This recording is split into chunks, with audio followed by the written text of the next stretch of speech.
Good morning. Happy Wednesday, everybody. Today's a special day because today is the release. Wednesday, everybody. Today is the release day of the Stanley Parable Ultra Deluxe. Now, as many of you know, I have been wanting to play the Stanley Parable for a very long time on this channel. And in fact, I actually bought the old game, the Stanley Parable game. I installed it. I was going to play it for a Scotch and Smoke Rings night when somebody reached out to me and said, don't play it yet. They're coming out with an Ultra Deluxe version, and you're going to want to play that one. And I'm like, oh. So, okay, I waited, and I waited, and I waited. It took them like 3 years to make this game. And it's finally released today. And by today, I mean as of like 30 minutes ago. So it just released. And I figured I would love to be one of the first people in the world to live stream the Stanley Parable Deluxe, Ultra Deluxe Edition. Now, if you're wondering about Assassin's Creed Odyssey, don't worry. I'm not deleting it. I'm not ending it. We will continue with Assassin's Creed Odyssey next week. Same Ox time, same Ox channel on Wednesday. But because today is the launch day of a new, a revised game, I wanted to make sure that I was here to cover it for everybody. And also, I'm just personally really interested in it. So, today we're doing the Stanley Parable Ultra Deluxe. I remember reading on the website of the developer, Crows, that the Stanley Parable Ultra Deluxe, it's not really a remaster. It's not really a remake. It's the Stanley Parable with a bunch of added content. And they said that the script for all of the new content that they added to Ultra Deluxe is actually larger than the script of the original game. So if you're familiar with the original Stanley Parable, I think you may be surprised with the additions that we have. So I think we're all going to be going into this with fresh eyes, not really knowing what to expect. I hope you're excited. Toby Noble is on Facebook. Good to see you, Toby. Alex, Roman, Jared, and Garrett on Facebook with the first donation of stars says, hi, Ox, and all in chat. Ox, in the Fallout universe, what is your favorite power armor and why? Keep up the great work. I have a hard time deciding between the T60 and the T45. I think I'd probably have to go with the T60. I like the way the helmets look. It looks very, kind of like a skull, really. And it's good to see everybody on YouTube today, all the regulars and members and Patreon subscribers, Alt Grendel, Sarah, Fanboy AR, Automatic Beats, Slidey Bart Fast, Survivor from the Old Era, Knight Paladin Eleanor, Weird Beard, Edward J, Nick Barnhouse, Barry LeCount, MeWee, 200 Angel, Sheremy, Nick Barnhouse, and Ranker with the first super chat of the day says, please play the tutorial first. It is different context from the rest of the game. Also, take my money. Thank you very much, Ranker. All right, so there's a tutorial with the game. I'll do my best to find it and play it first. Pavel says he's giving us the profile of a Planescape Torment character, but then redacting the name of this character. Okay. A final boss who is secretly working on slowing your progress. His identity and motivation will stay hidden till the final part of the story. All right. Thank you for that, Pavel. Jordan on Facebook with a donation of stars. Thank you, Jordan. And Matt Luden says, I don't want to stay as I know the game is very unique and I don't want to spoil myself. I plan to finally grab it on Switch. Have fun. We'll watch the recap after I'm done. Awesome, Matt. Thanks for stopping by to say hi to everybody. I hope you enjoy your own playthrough and come back to watch mine. Robin with a donation of stars on Facebook. Hi, friends. She says, hey there, Robin. Glad you made it by today. All right, let's do this.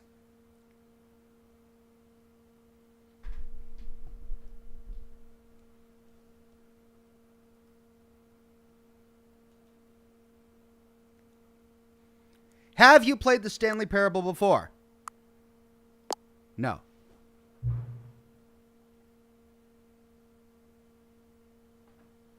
Please adjust the slider until the computer is barely visible. Normally I would do that, but as I'm trying to broadcast on the internet, if it's too dark, the broadcast is just going to be awful. You guys won't be able to see anything, so I think this is probably going to be really good. Pavel on YouTube says, those were the most interesting characters in the game. I will continue with wrote about torment section in hope to build up chat's desire for the game. Well, thank you, Pavel. I don't know, chat. Maybe you guys can hop in here. Are you filled with desire to play Planescape Torment after all of Pavel's contributions over the many months and even, dare I say, years of sharing Planescape Torment content with us?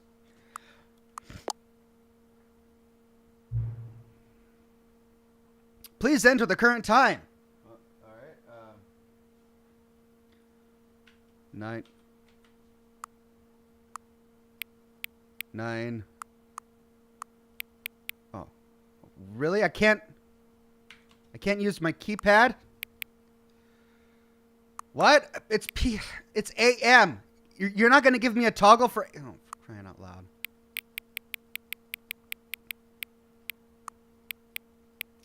9:20.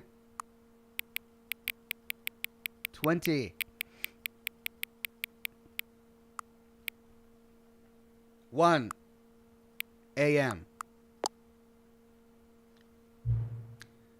Why didn't they know what time it was based on, like, my computer time? Okay.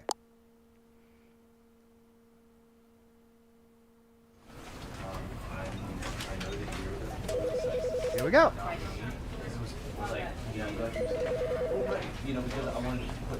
Ranker says Stanley Parable demo, separate download on Steam. All right, well, I don't have time to do that now, so I'm just going to play the game. Shane Gibbons says, haven't caught a stream for a while, had my first child. Can my daughter Gwendolyn get a shout out as we're both watching? Love you, Ox. Shout out to Shane and his daughter Gwendolyn. Congratulations, Shane. That's wonderful news. I hope she becomes an Oxhorn fan too. Amber Rose, a member for 14 months and a Gold Ox, says, hi Ox, just popping in to say have a great stream. I'm at work, so I'll catch this later. No worries. Have a great day at work. Thanks for stopping by. And Brad Hall on Facebook with a donation of stars. Thank you very much. Says, hey Oxhorn, huge fan of your Fallout lore videos. Semper Invictus, my friend. Semper Invictus back at you. Okay, let's check the settings here. Field of view. I'll leave all of that the way it is. Gameplay presentation. Audio, video.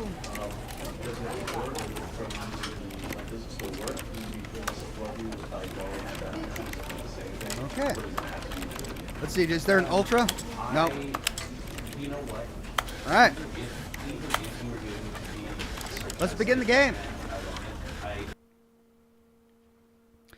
The end is never. The end is never. This is the story of a man named Stanley.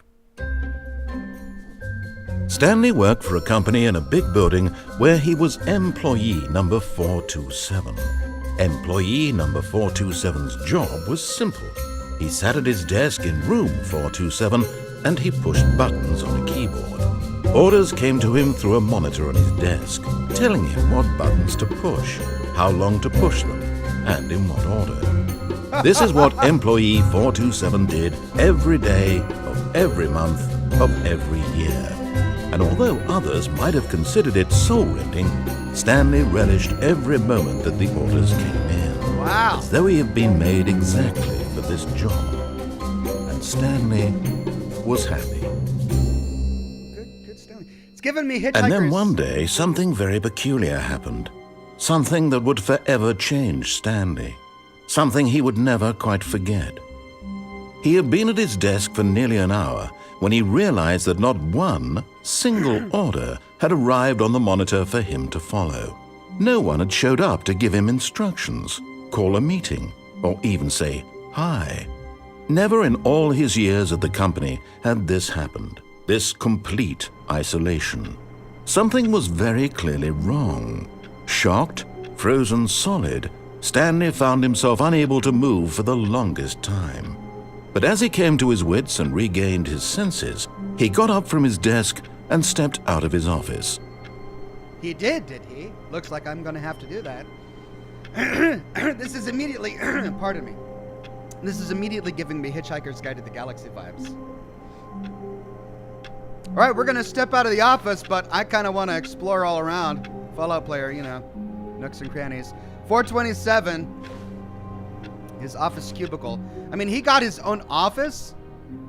In my, 20 years in the workforce, I never got my own office. So he must be a valued employee. It was always open seating. All right, so this is 429, 428. All of his co-workers were gone. What could it mean? Stanley decided to go to the meeting room. Perhaps he had simply missed a memo. Yes, that makes sense. Can I find any? I hate Mondays. Oh. No matter how hard Stanley looked, he couldn't find a trace of his co-workers. Thank you, narrator. I think I'll keep looking, though. I mean, who farted? Really? I hate Mondays and who farted? Well, these guys have quite the sense of humor. Anything under there? No. Number 1, Dad. Oh. I like work. I just hate my boss. Really? He brought that into work? Ouch. Smile. Ooh, do we get any lore here? Can we look in that? I can't read it. Is there a zoom? No, I can't zoom in. I can't zoom in to read it. Oh, let's see. Hold on.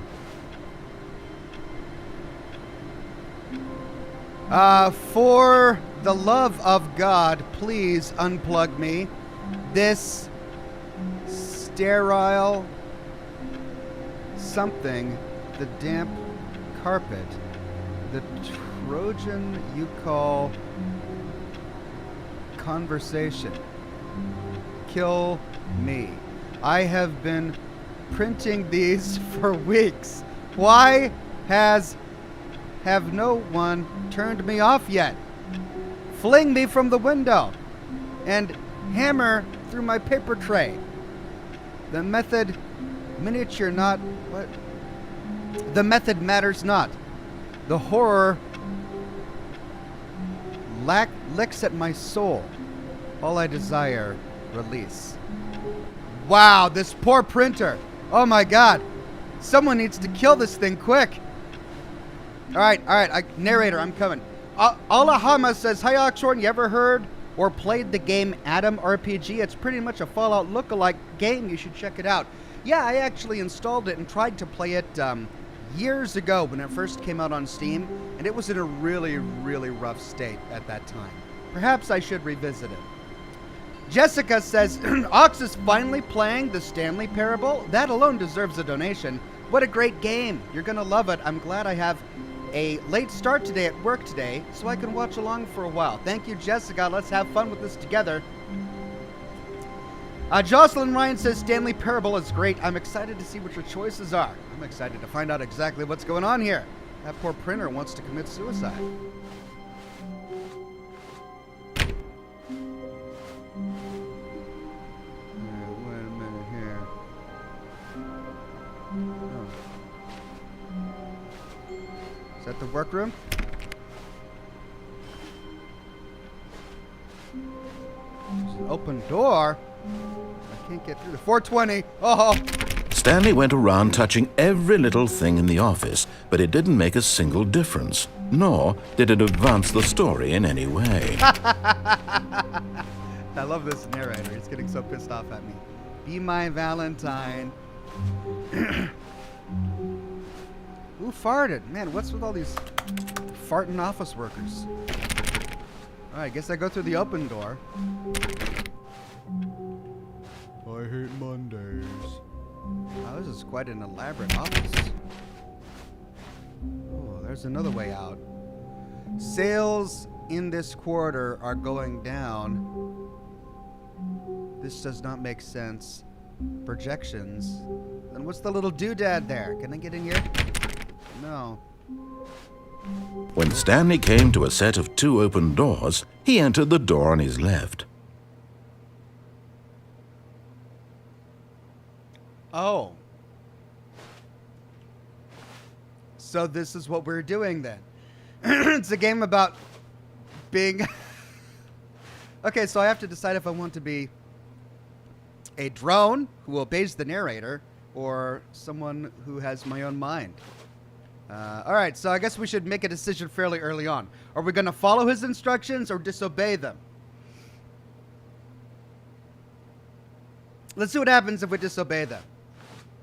This was not the correct way to the meeting room, and Stanley knew it perfectly well. Perhaps he wanted to stop by the employee lounge first, just to admire it. Okay, yeah, let's stop by the employee lounge. 4B9.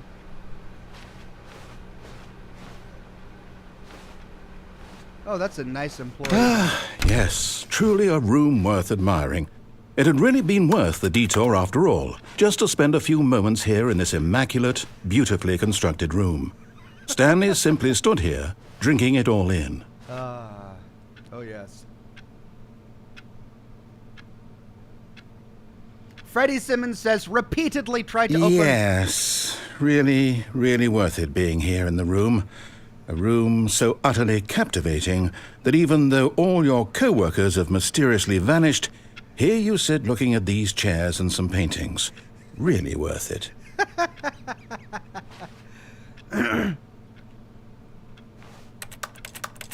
At this point, Stanley's obsession with this room bordered on creepy and reflected poorly on his overall personality. It's possible that this is why everyone left. Oh, ouch, narrator. That's a bit personal.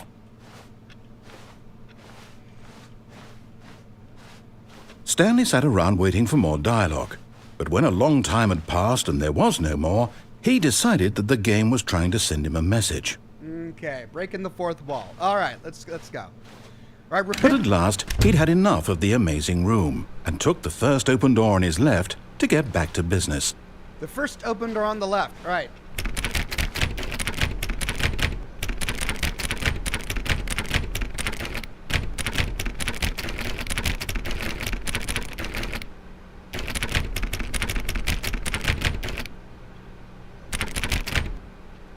All right, Freddy, I'm trying.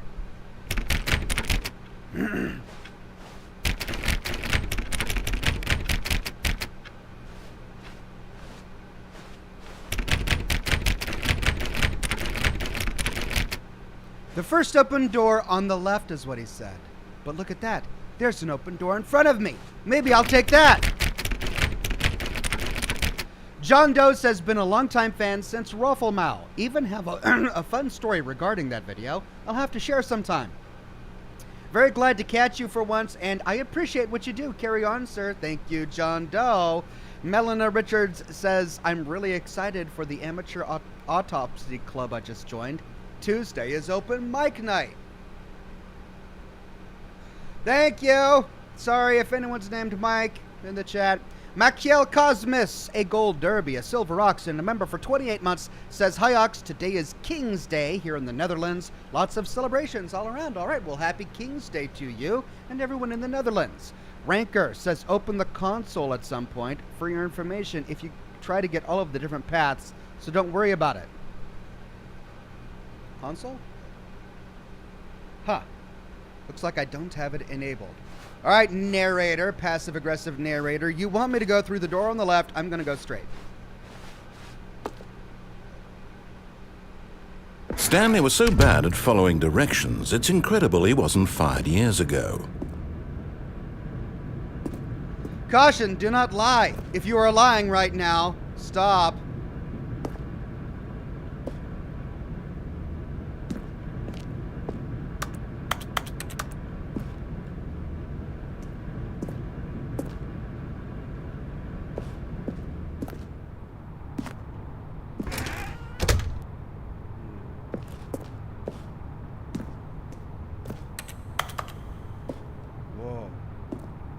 That's a lot of boxes.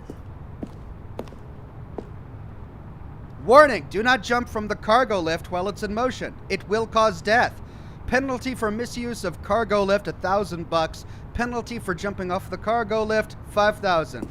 Ooh, they don't want me to jump from the cargo lift. Guess what that means I'm gonna do? I'm gonna jump from the cargo lift.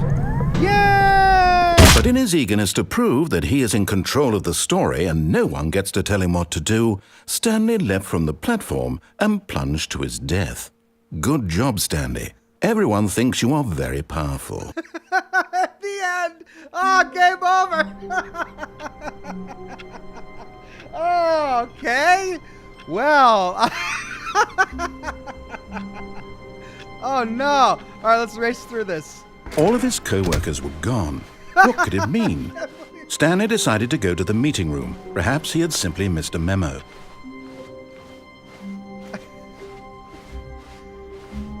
When Stanley came to a set of 2 open doors, he entered the door on his left. All right, let's try it. Let's see what happens if we follow his instructions.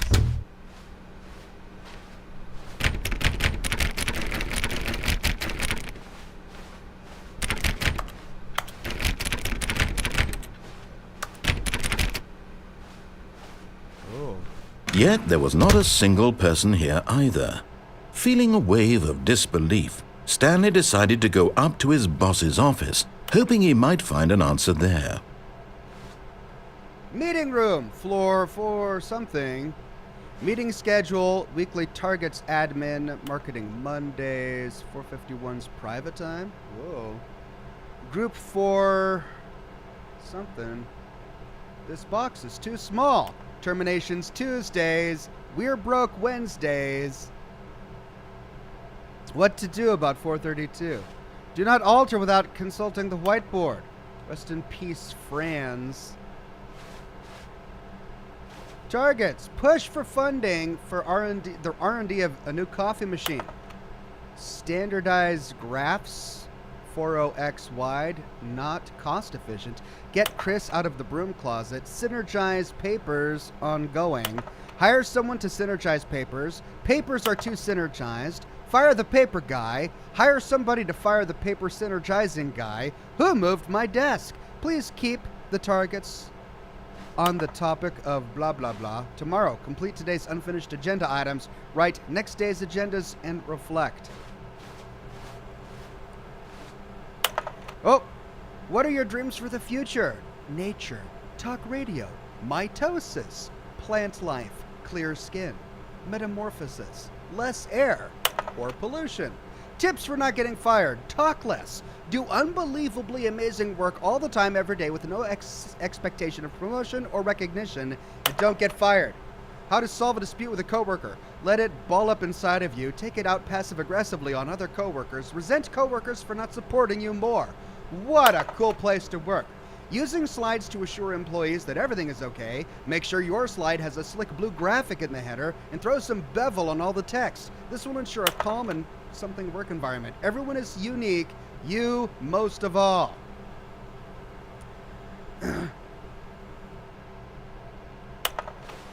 Number of slides on this slide. Charts, slides, charts, and slides. Oh my god. This must have been a really fun game to make. Barogaman says, go to janitor's closet, stay there for a long time. If I find one, I will. Alan Face says, hello, Walks. How did you enjoy the Mass Effect ending? Happy you didn't let people push you to pick an ending. What did you like the most about the Mass Effect series? Stay amazing, Ox. Thank you, Alien Face. I love the characters the most in the Mass Effect series. It made me feel for each and every one of them. It made their deaths, when there were deaths, have more meaning. And I enjoyed the Mass Effect endings. I think I liked the Destruction one best. That's the one I would have chosen. Broom closet! Yay!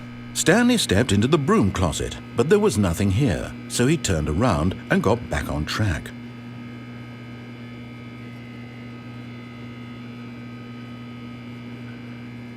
There was nothing here. No choice to make, no path to follow, just an empty broom closet. No reason to still be here.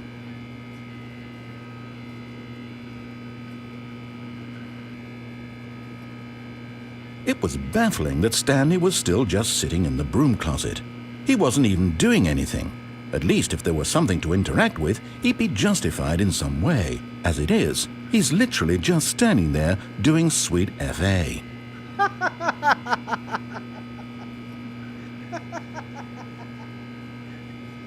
Are you really still in the broom closet? Standing around doing nothing? Why? Please offer me some explanation here. I'm genuinely confused.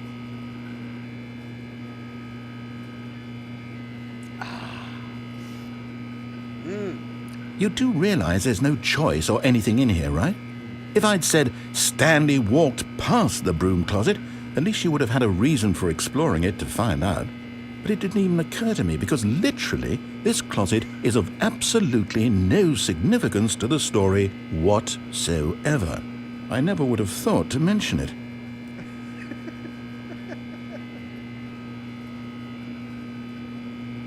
Maybe to you this is somehow its own branching path. Maybe when you go talk about this with your friends you'll say, "Oh, did you get the broom closet ending? The broom closet ending was my favourite." I hope your friends find this concerning. I like how he stopped doing the received pronunciation accent or whatever when he's talking. Stanley was fat and ugly and really, really stupid. Hey! He probably only got the job because of a family connection. That's how stupid he is. That or with drug money. Also, Stanley is addicted to drugs and hookers. So this is how it's going to be. Piss off the narrator and suddenly Stanley's a drug addict who likes hookers. Well, I've come to a very definite conclusion about what's going on right now. You're dead. You got to this broom closet, explored it a bit, and were just about to leave because there's nothing here when a physical malady of some sort shut down your central nervous system and you collapsed on the keyboard. Well, in a situation like this, the responsible thing is to alert someone nearby so as to ensure that your body is taken care of before it begins to decompose. Naturally. Hello? Anyone who happens to be nearby? The person at this computer is dead. They have fallen prey to any number of your countless human physiological vulnerabilities. It's indicative of the long-term sustainability of your species. Please remove their corpse from the area and instruct another human to take their place, making sure they understand basic first-person video game mechanics and filling them in on the history of narrative tropes in video gaming, so that the irony and insightful commentary of this game is not lost on them. Insightful All comedy. right. When you've done that, just step out into the hallway. All right. Freddie Simmons says, I think fiddling with a door handle only works when you first leave your office. I see. Baroque Gaman says, eventually leave the broom closet and then go back in? Oh, no, that's going to piss him off. Julian Z says, hi, Ox. So good to see you on this apparently Stanley Parable Wednesday. Hope you're well. What is this game? It looks interesting. Will you finish it or save it until after Creed? I don't know. I'm definitely going to do today. I'm not sure about next week.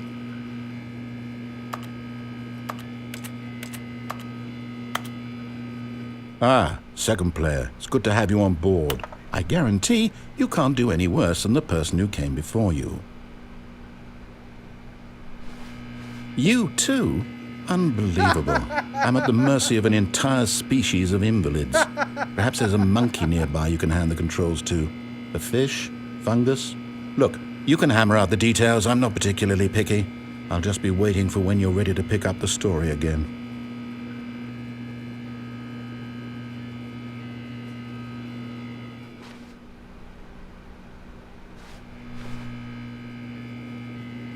I think he's done. Coming to a staircase, Stanley walked upstairs to his boss's office. Ooh, looks ominous.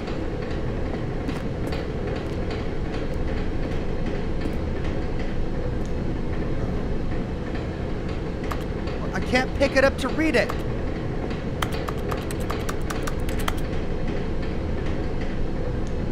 Hi. Oh my God, I gotta get close.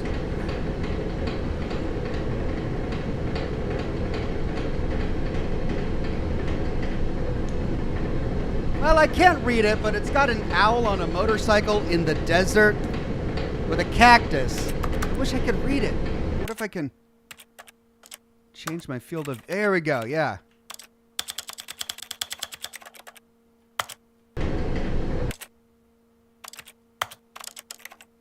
Oh, that doesn't do it.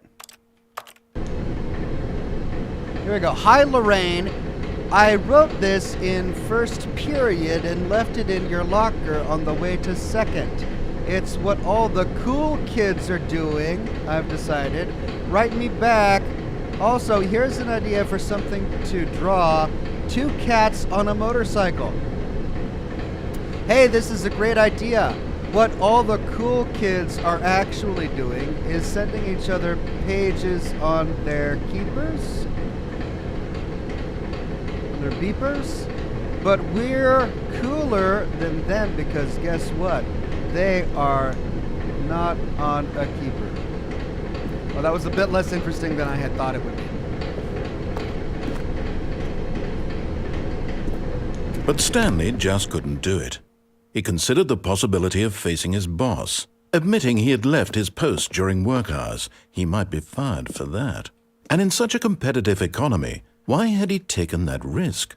All because he believed everyone had vanished? His boss would think he was crazy. And then something occurred to Stanley. Maybe, he thought to himself, maybe I am crazy. All of my co-workers blinking mysteriously out of existence in a single moment for no reason at all? None of it made any logical sense. And as Stanley pondered this, he began to make other strange observations. For example, why couldn't he see his feet when he looked down? Why did doors close automatically behind him wherever he went? And for that matter, these rooms were starting to look pretty familiar. Were they simply repeating? No, Stanley said to himself, this is all too strange. This can't be real. And at last, he came to the conclusion that had been on the tip of his tongue. He just hadn't found the words for it. I'm dreaming, he yelled. This is all a dream. Oh, what a relief Stanley felt to have finally found an answer, an explanation. His co-workers weren't actually gone. He wasn't going to lose his job. He wasn't crazy after all. And he thought to himself, I suppose I'll wake up soon. I'll have to go back to my boring real-life job pushing buttons. I may as well enjoy this while I'm still lucid. So he imagined himself flying and began to gently float above the ground. Then he imagined himself soaring through space on a magical starfield, and it too appeared. It was so much fun, and Stanley marveled that he had still not woken up.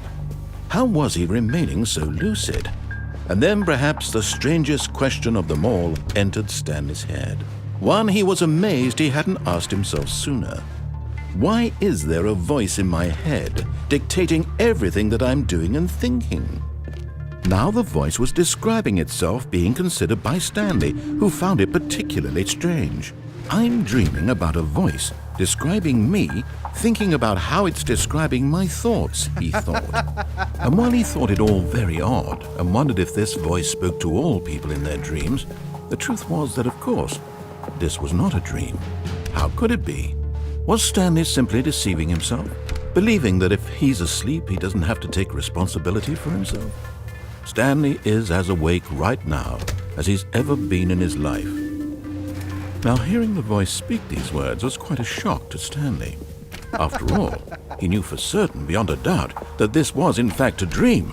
Did the voice not see him float and make the magical stars just a moment ago? How else would the voice explain all that? This voice was a part of himself too. Surely, if he could just... He would prove it. He would prove that he was in control, that this was a dream. So he closed his eyes gently, and he invited himself to wake up. He felt the cool weight of the blanket on his skin, the press of the mattress on his back, the fresh air of a world outside this one. Let me wake up, he thought to himself. I'm through with this dream. I wish it to be over.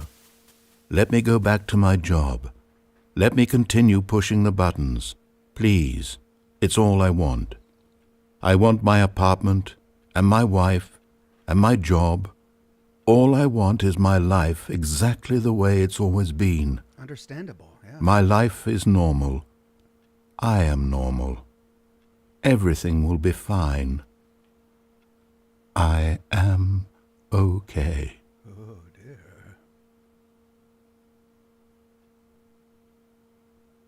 Ah! Stanley began screaming. Please, someone wake me up. My name is Stanley. I have a boss. I have an office. I am real. Please, just someone tell me I am real. I must be real. I must be. Can anyone hear my voice? Who am I? Who am I? And everything went black.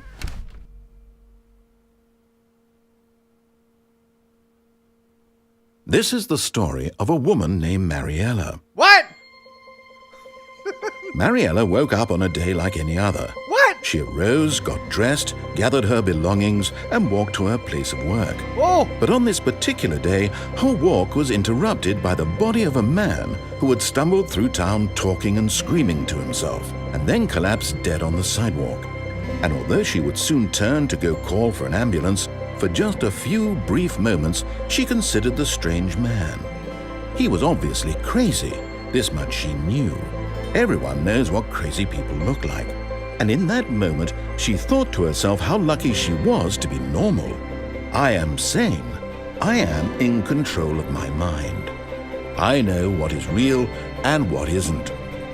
It was comforting to think this, and in a certain way, seeing this man made her feel better.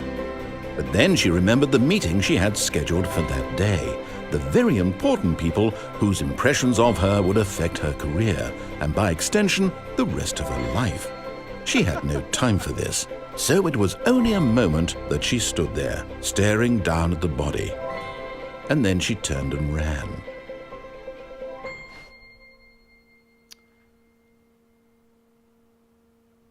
What? What? What is this game? How have I died twice? I really have to follow his instructions, don't I? Oh, man.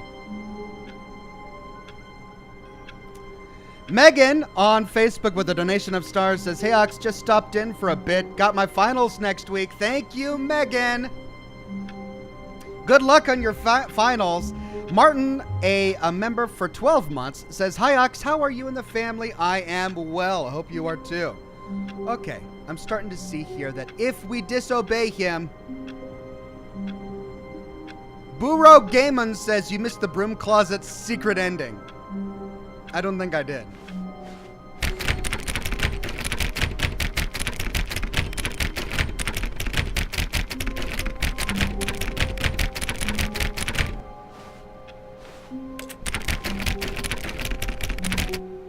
All of his co-workers were gone. What could it mean? Stanley decided to go to the meeting room. Perhaps he had simply missed a memo. Stanley went around touching every little thing in the office, but it didn't make a single difference, nor did it advance the story in any way.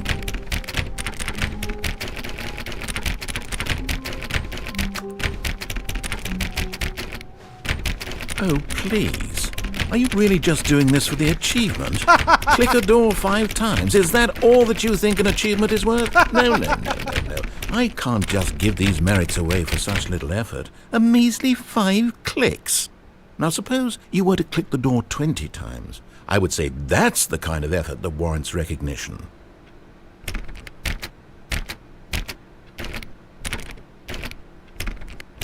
$10.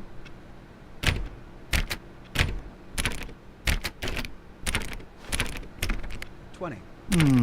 I have to say, I'm still not feeling the satisfaction of witnessing true effort for a noble cause. What? Perhaps 50 clicks will do it. 50? Yes, almost certainly 50 clicks.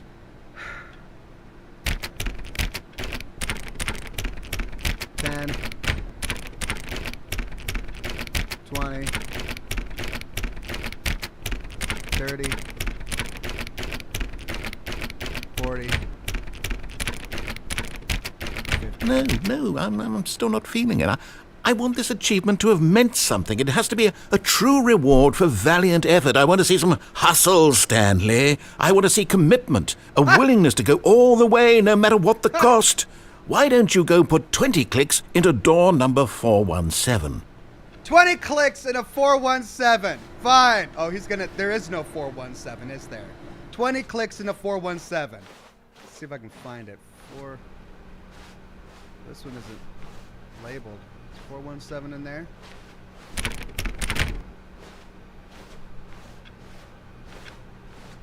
$20 clicks in the 4. There's 416. 415. Is this 417? He's messing with me, isn't he? There is no 417.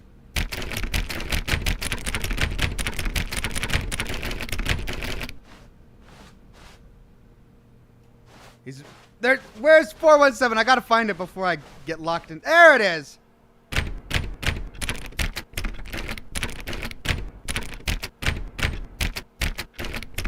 Oh, great. Now, go click a few times on door 437. Oh, 437? Stinking narrator. Alright, 437. Where is 437? They make me go back to 437. It's 427. It's 429. Where's 437? Yeah. Excellent. I think we're getting somewhere. Now, door 415. Let's give it 10 clicks or so. 10 clicks? 415?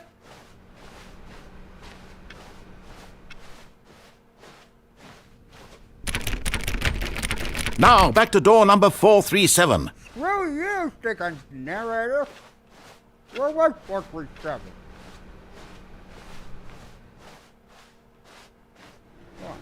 Let's see. How about you click on, well, I don't know, the copy machine? Copy machine? Okay. All right, back to room 417. I'm really feeling it now. I think we're getting somewhere. I had better get an achievement for this. All right, back to 417. Where was it? It's 417. Here we go. Okay, now go climb on employee 419's desk. 419's desk. Okay. 419's desk. Where's 419? 434, 432. That's back to my office. 419. 418. 419. Awaiting input. Input received.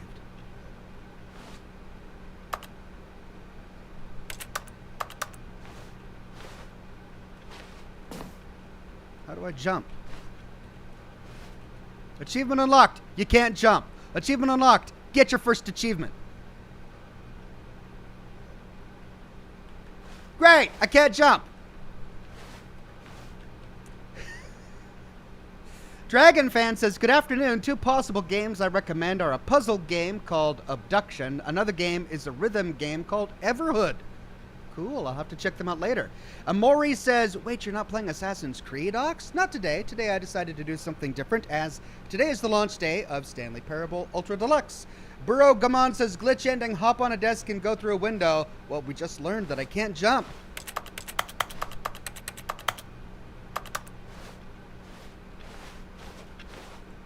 So. Wait.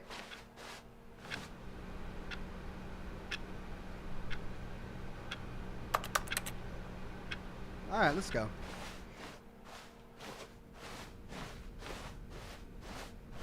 When Stanley came to a set of two open doors, he entered the door on his left. All right, fine. I will obey your instructions. We'll go see the boss. Yet there was not a single person here either. Feeling a wave of disbelief, Stanley decided to go up to his boss's office. Coming to a staircase, Stanley walked upstairs to his boss's office.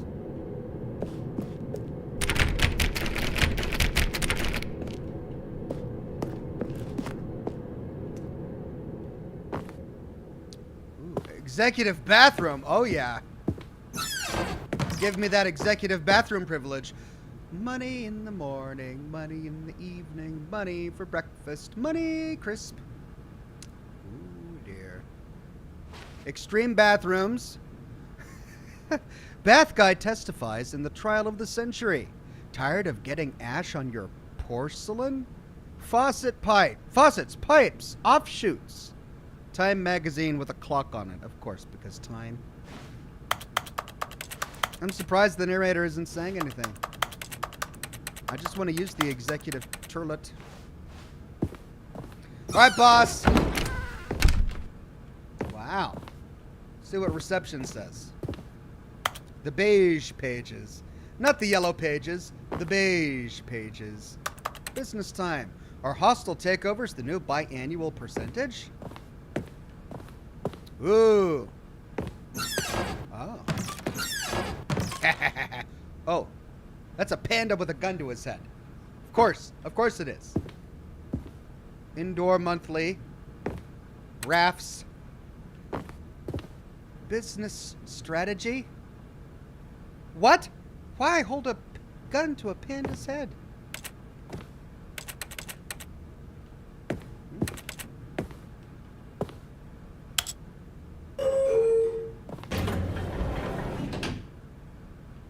Okay. Did we go see the boss? What's that? I am the most expensive boss. Up or down? Let's go up.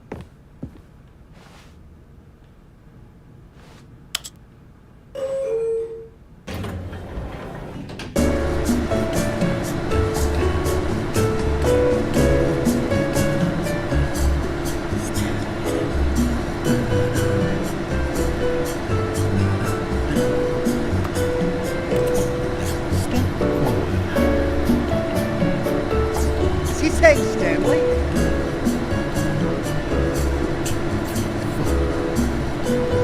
Someone counting?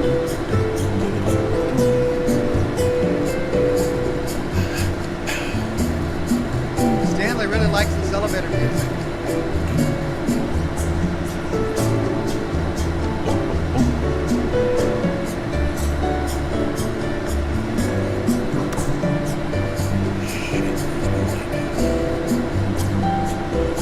Long elevator ride.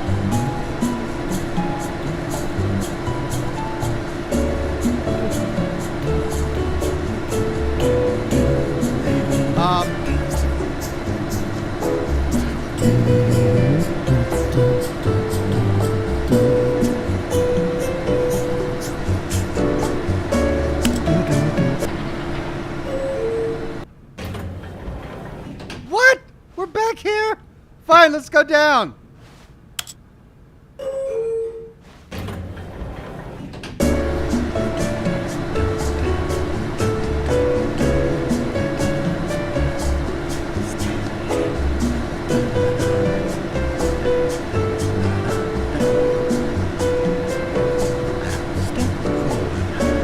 Okay.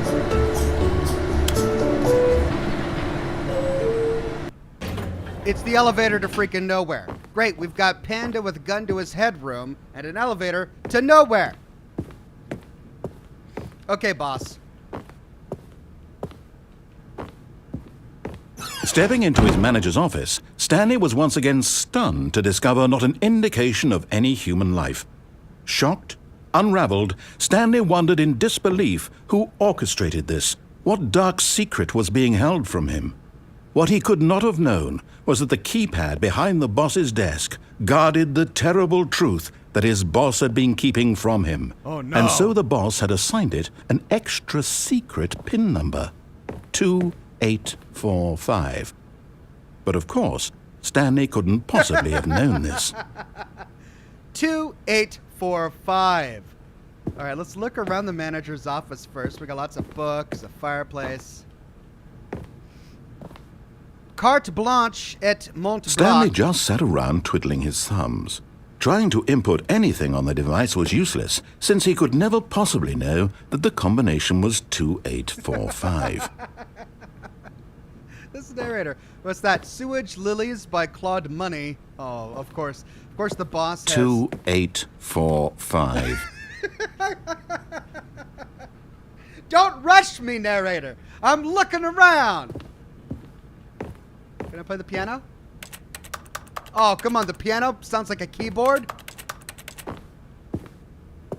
Forgot, but it turns out that the panel's emergency override kicked in, and the door just opened all by itself. Oh, no! And Stanley got the hell along with the story. Well, whoop-de-doo.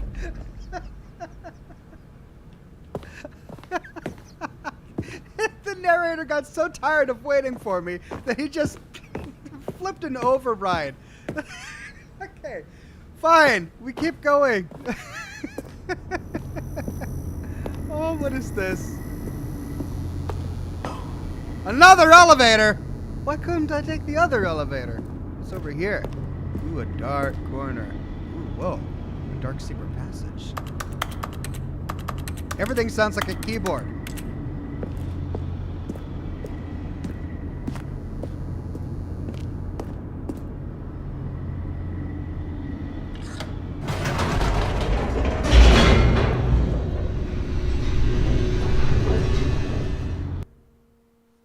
At least I'm not dying this time. Descending deeper into the building, Stanley realized he felt a bit peculiar. It was a stirring of emotion in his chest, as though he felt more free to think for himself, to question the nature of his job. Why did he feel this now, when for years it had never occurred to him? This question would not go unanswered for long. Okay. CB Duran says, at the dentist an hour early. So happy you're alive. Thank you, CB Duran. Good luck with your dentist appointment. Woo! I think we broke the elevator. Can I go back up? I can! I can't go back up. Whoops. Nope. Never mind. Stanley actually got back into the elevator and went back up. Silly me. Why did Stanley do that when he knew that it would just lead back to his boss's office? Well, that's a great question. I just can't wait to find out. They thought of, oh, we're loading again. Loading again.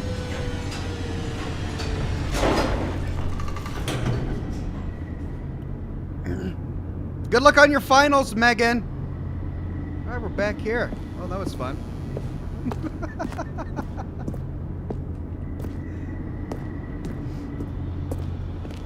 Let's see what happens if we go back in the manager's office.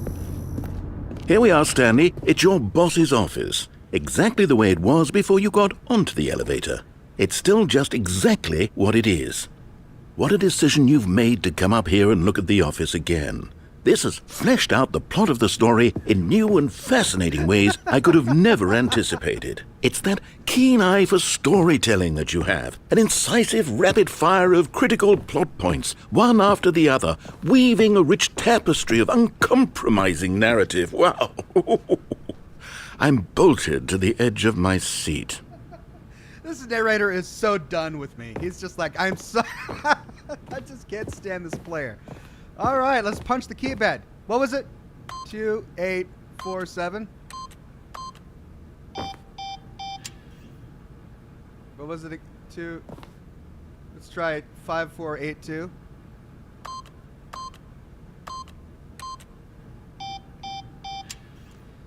1994. Let's try leet.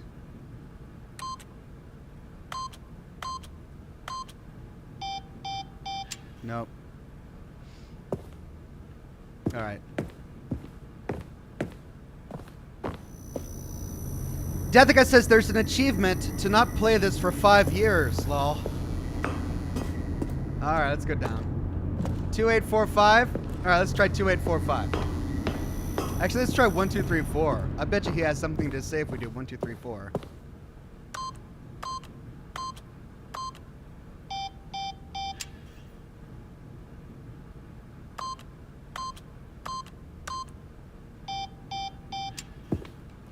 Two 2854.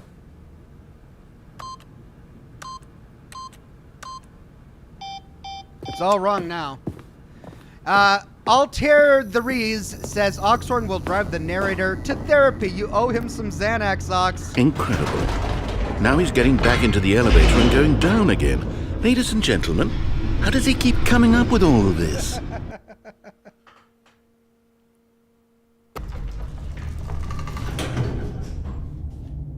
Surely this time Stanley will walk forward into the spooky corridor, won't he?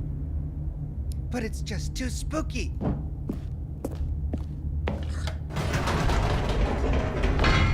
Did you think we were going to go forward down the spooky corridor? No. It's time once again to go back up in the elevator. I can't even begin to grapple with what might be up there. Is it the boss's office again? Or what if it's the boss's office this time? The suspense is killing me. What could it be? Change the Punk says, it's great to see you enjoy such a great comedic game. Thank you, Change the Punk. Yay! Back at the boss's office. Hooray! Oh my God. It's the boss's office. This absolutely changes everything for me. Give me a timeout here for a minute while I process this. Oh, it's so sarcastic.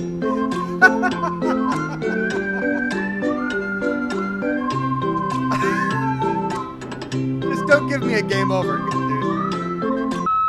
Okay, I'm ready. I'm prepared to embrace this stunning revelation and to move forward with... No, wait. No, I need more time to process.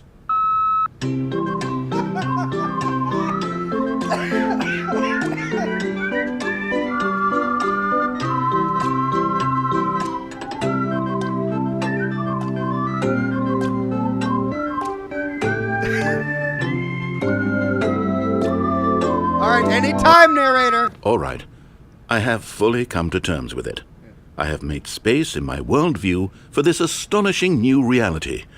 As before, I turn to your expert eye for gripping narrative, Master Stanley.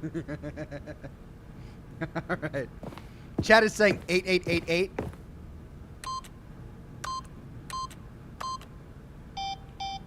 Nothing. Okay. Back to the elevator. Of course. Going back down in the elevator. How did I not anticipate it? I mean, sure, now it's obvious, but you have to understand that 30 seconds ago, this kind of thing had never been attempted before. I had no frame of reference to even anticipate it. That's just how revelatory Stanley's decision-making is. A breath of fresh air in a landscape of storytelling that has grown stale and repetitive.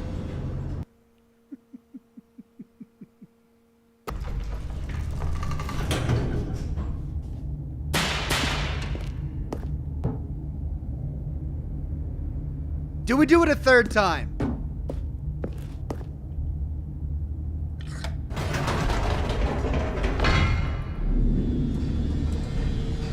Nothing. Oh, I was really hoping I'd piss him off again. You know what? I've just thought of something. Hold on, let's stop for a moment. Don't you realize? It's the anticipation, Stanley. You and I, we have no way of knowing what will be at the top of this elevator. But the suspense, the agony of waiting and anticipating and having to guess, that's the real thrill. Oh, I simply don't want to let that feeling go. It's so precious, so fleeting. Why don't we take this elevator ride nice and slow? Oh, come on, narrator. There we go.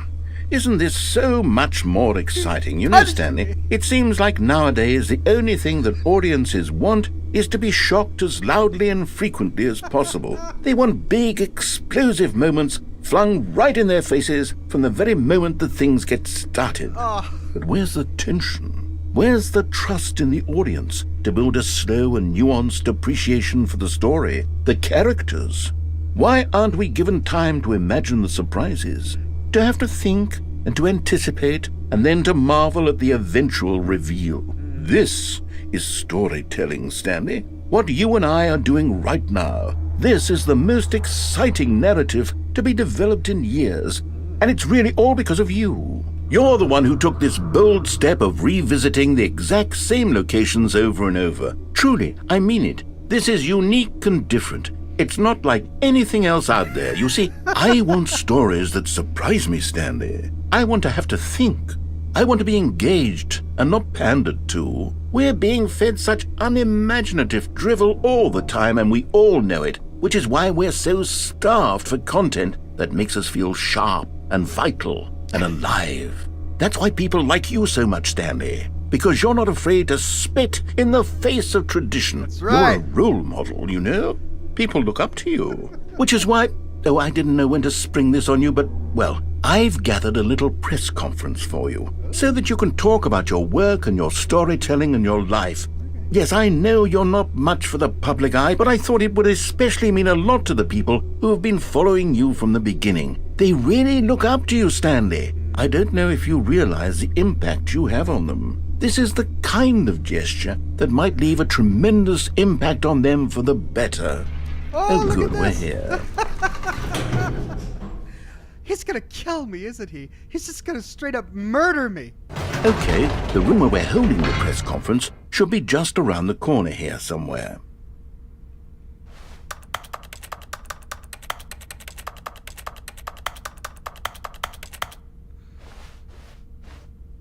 World's healthiest human being. All tricks revealed. How we did it. The pyramids. Live. The guy who went to Mars. Me. Oh. Oh, Stanley. Live on stage. All eyes on Stanley. He's just rubbing it in. Stage door left. An evening with world peace, baby.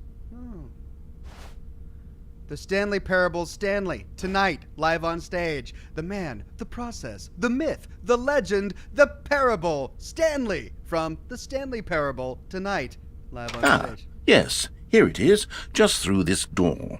Ooh, just through that door, right there, narrator? Okay. What's over here? The storyteller. Stanley reveals all in his new book. Is that my face? What's this? Can I go over here? Nope, still can't jump. A Q&A with world's first sentient machine. Oh. Right, I'll just go through this door then, shall I? It doesn't look dark and foreboding. Yeah. To the stage. Welcome, Stanley. Doing great. A conversation with Alexander the Great. What? All right, are you ready? I've told them you're going to speak a little bit about the nature of surprise in storytelling and what it means to craft a truly unpredictable narrative. Oh, don't worry. You'll do great. Just be yourself and speak from the heart. I'm really proud of you, Stanley. What? Okay, it looks like they're ready for you. Go get them. And the door slides open. All right, 427, that's my office. Congratulations, Stanley. Remember where you came from, your co-workers. Oh. Story, Stanley, me, David, age 6. Thanks for showing me that cool skateboard trick in the parking lot. You're too cool. Good luck on stage. Rock on. I love the way you ride elevators. XX. Break a leg, champ. Your boss. No one tells stories the way you do. Go get him, Tiger. Stanley, my true love for you grows every day. You make me feel alive. Your wife. From the apartment ending. Okay. Looks like I've got a wife in the apartment ending.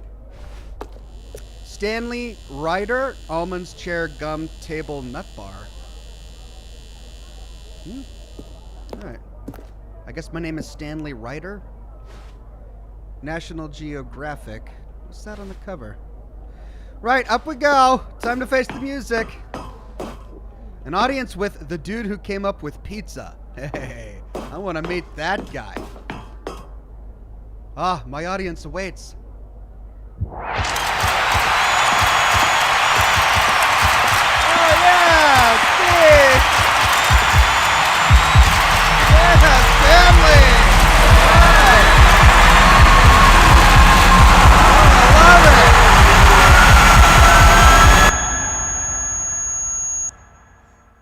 Oh, no.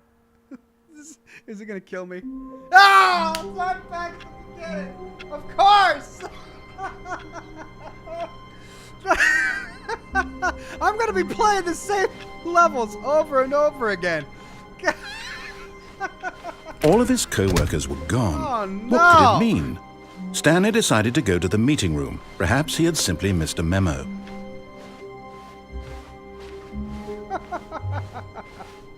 When Stanley came to a set of 2 open doors, he entered the door on his left. All right, narrator guy. Jeez. All the way back. I can't keep doing this. I mean, I want to explore. Yet there was not a single person here either. Feeling a wave of disbelief, Stanley decided to go up to his boss's office. Coming to a staircase, Stanley walked upstairs to his boss's office.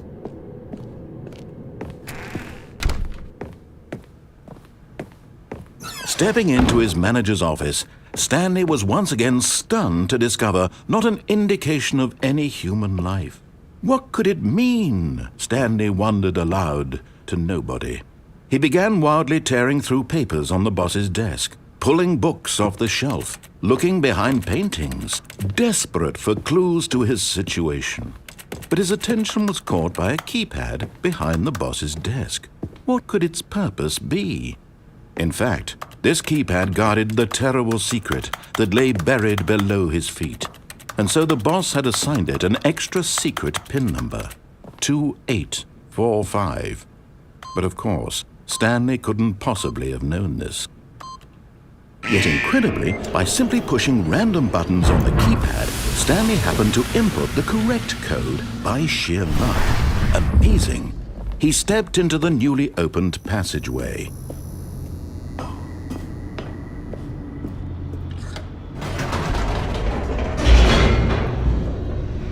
Okay, back to the elevator. We'll keep going forward this time. This passive-aggressive narrator really doesn't like it when we stray from the script. Stanley walked straight ahead through the large door that read Mind Control Facility. Right, I shall do that. Unless there are any other... Escape. Oh. Do we dare escape, or is he gonna kill us for trying to escape? Do we go to mind control? I kind of want to see what happens if we go and get our mind controlled. Escape. Mind control. Julian Z says, Ox, please keep doing it. It's so funny. All right, we'll do. Let's escape. Although this passageway had the word escape written on it, the truth was that at the end of this hall, Stanley would meet his violent death. Really? We all know that he can do it.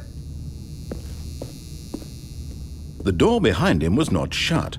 Stanley still had every opportunity to turn around and get back on track.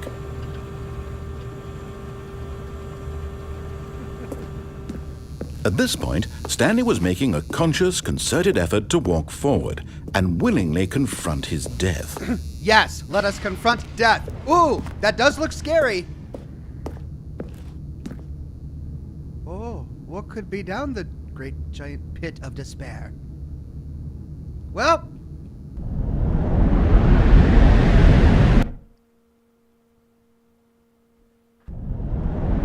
Whoa!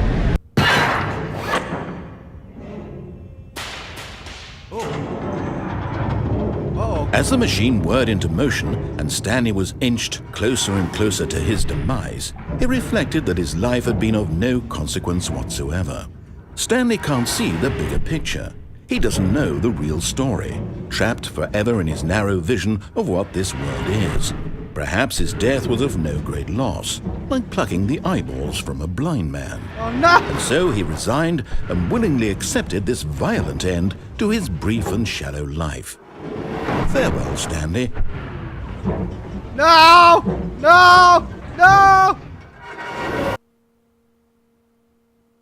Farewell, Stanley, cried the narrator, as Stanley was led helplessly into the enormous metal jaws.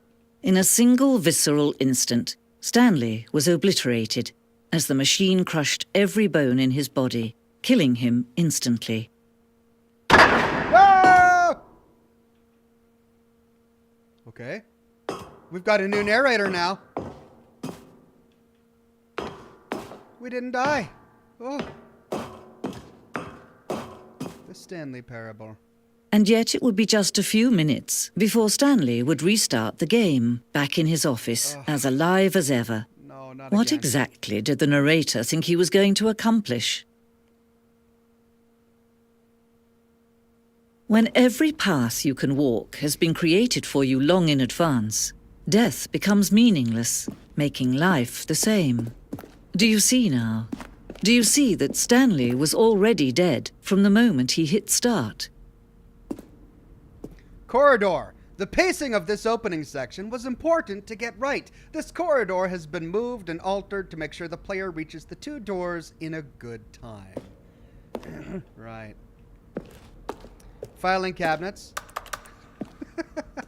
Office computers. Solitaire. Oh, good old Solitaire. What's this? Installation. Installing chart prototype. Program files chart pro. Employee database. Loading employee database. Please enter your command. Print employee status. Printing total employees in database 604. Total employee in office 2. There were 2 employees in the office? Really? Okay, well, there we go. There's the credits. Very nice. Kevin Briding is the narrator. Love it. Let's see, what's this? Another computer.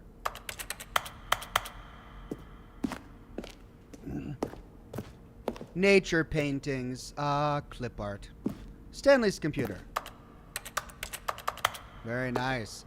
Number of doors here. The office. We got the spilled cup. Door number 1. More office boxes. Door number 2. Filing cabinet. Door number 3. Ooh. Button sounds. A selection of the sounds used throughout the game when buttons are pressed. Each sound is a mix of a keyboard stroke and a synthesized tone.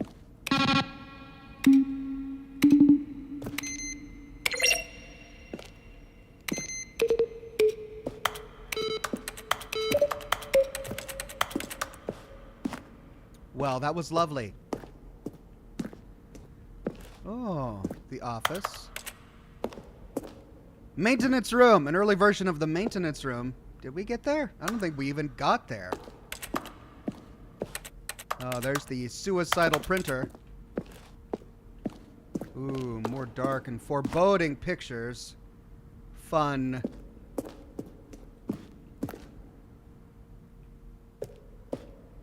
Ooh.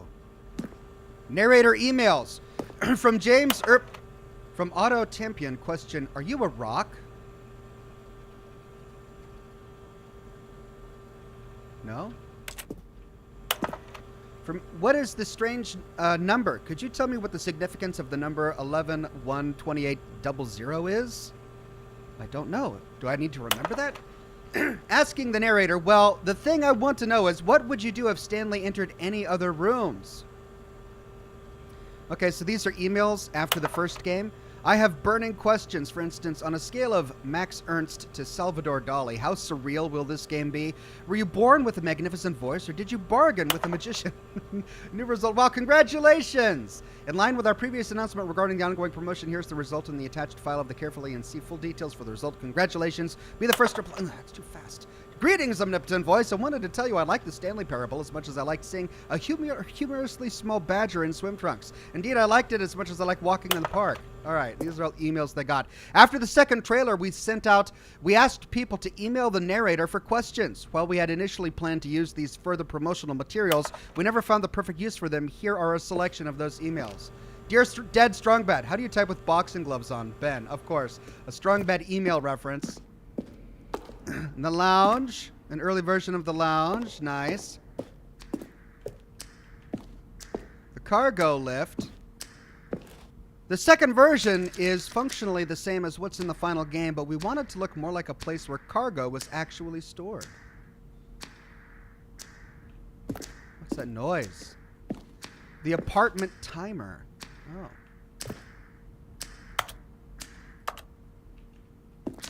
In a previous version of the choice leading to the apartment ending, a timer would give you 15 seconds to pick up the phone. Not picking up the phone would lead to a different ending. Whoop, and am I getting spoilers by coming here first?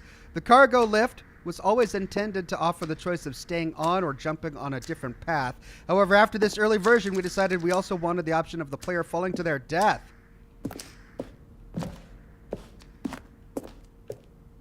Oh my god. The game is now paused. Begin the game again. Escape menu. For a long time, we had an ending that only ended when the player restarted from the escape menu. Unfortunately, very few players realized this was what they were supposed to do, which was frustrating for everyone. Zending levers. These levers were originally part of the zending. The player would pull a lever and the narrator would describe what color they had pulled. Zending model. The zending went through many iterations. This room represents the fourth version of the ending. I feel like I'm getting spoilers here by exploring this. Maybe I should stop. Exit. Oh, look at these two. How they wish to destroy one another. How they wish to control one another. How they both wish to be free.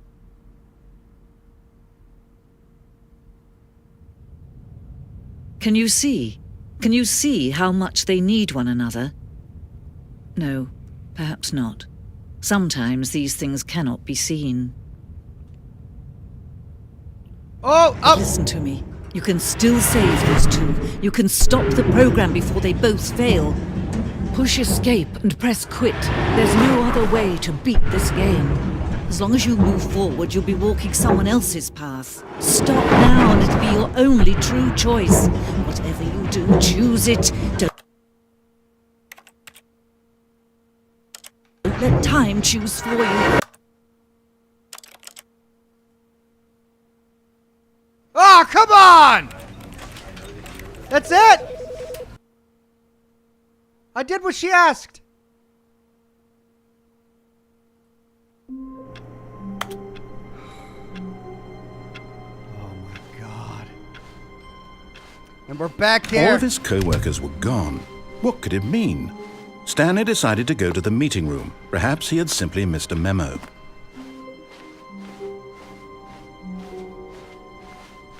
When Stanley came to a set of 2 open doors, he entered the door on his left.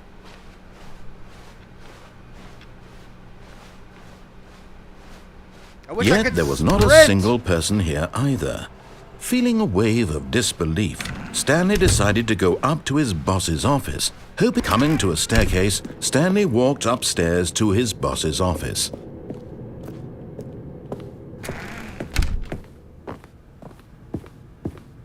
The moment he entered his manager's office, Stanley froze in his tracks. Not a living soul anywhere. Could he really be all alone?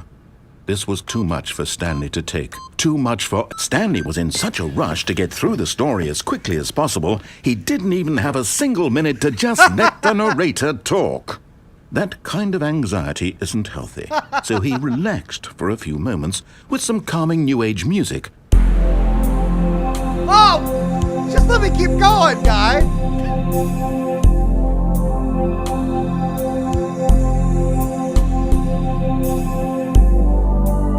Feeling soothed and rejuvenated, Stanley calmly walked forward into the opened passageway.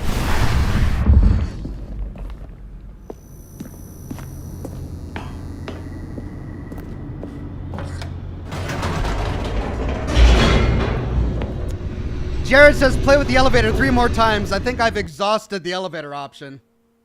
Thank you, Jared. Kunk says this is a special Stanley circle of walked hell. straight ahead through the large door that read Mind Control Facility. Well, we've tried to escape. Let's get our mind controlled.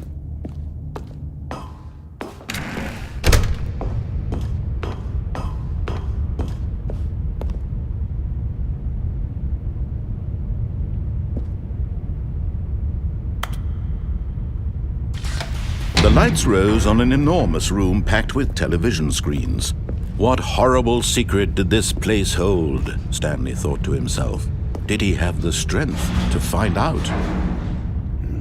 I suppose so.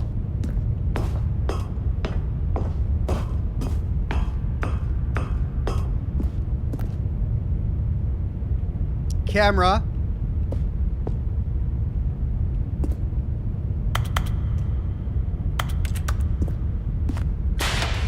Now the monitors jumped to life, their true nature revealed. Each bore the number of an employee in the building, Stanley's co-workers. The lives of so many individuals reduced to images on a screen, and Stanley, one of them, eternally monitored in this place where freedom meant nothing. What number am I? 437, something like that? Which number am I? 4...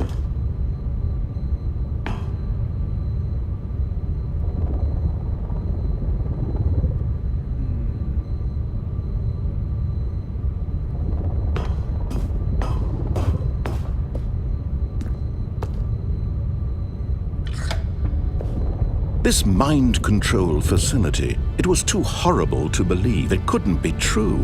Had Stanley really been under someone's control all this time? Was this the only reason he was happy with his boring job?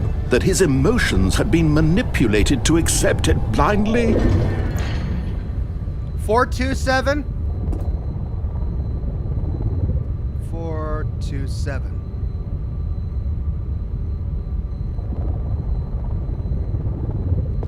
Is that my office? Kinda looks like it. No. He refused to believe it. He couldn't accept it. His own life in someone else's control? Never! It was unthinkable. Wasn't it? Was it even possible? Had he truly spent his entire life utterly blind to the world?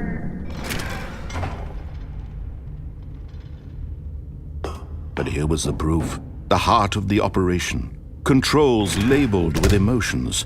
Happy, or sad, or content. Walking, eating, working. All of it monitored and commanded from this very place. And as the cold reality of his past began to sink in, Stanley decided that this machinery would never again exert its terrible power over another human life.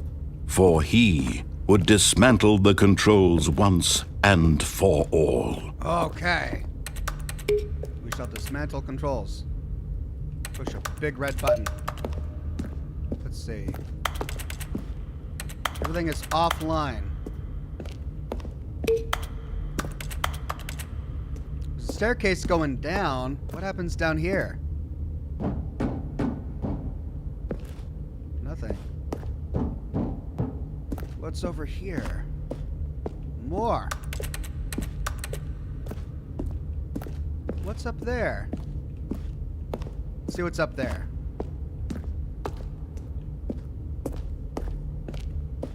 Ooh, there's a side passage. Can't get in there. There's a cable.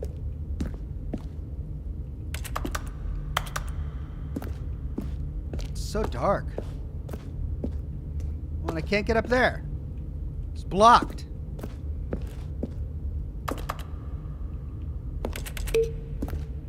Right, looks like the only way forward is to facility power.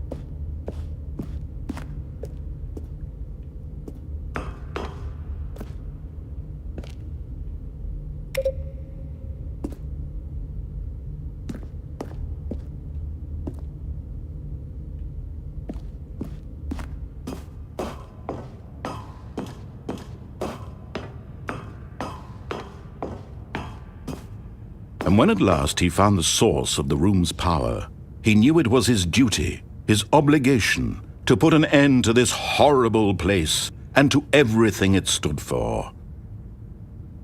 Okay. Off or on. Danger, electric shock, risk. Let's see what happens if I turn it on. Oh, Stanley, you didn't just activate the controls, did you? After they kept you enslaved all these years, you go and you try to take control of the machine for yourself. Is that what you wanted? Control? Oh, Stanley, I applaud your effort, I really do. But you need to understand, there's only so much that machine can do. You were supposed to let it go, turn the controls off, and leave. If you want to throw my story off track, you're going to have to do much better than that. I'm afraid you don't have nearly the power you think you do. For example, and I believe you'll find this pertinent, Stanley suddenly realized he had just initiated the network's emergency detonation system. Oh no! In the event that this machine is activated without proper DNA identification, nuclear detonators are set to explode, eliminating the entire complex. How long until detonation then? Let's say, 2 minutes. 2 minutes? Ah, now this is making things a little more fun, isn't it, Stanley? It's your time to shine. You are the star. It's your story now. Shape it to your heart's desires. Oh, this is much better than what I had in mind. What a shame we have so little time left to enjoy it. Mere moments until the bomb goes off. Oh, I but gotta what open precious moments each one of them is. More time to talk about you, about me, where we're going. what all this means. I barely know where to start. What's that? You'd like to know where your co-workers are? A moment of solace before you're obliterated. Okay. All right, I'm in a good mood. You're gonna die anyway. 5. I'll tell you exactly what happened to them. I erased them. I turned off the machine. I set you free. Of course, that was merely in this instance of the story. Sometimes when I tell it, I simply let you sit there in your office forever, pushing buttons endlessly and then 5. dying alone. Other times, I let the office sink into the ground, swallowing everyone inside, or I let it burn to a crisp. I have to say this, though, this version of events has been rather amusing. Watching you try to make sense of everything and take back the control wrested away from you, it's quite rich.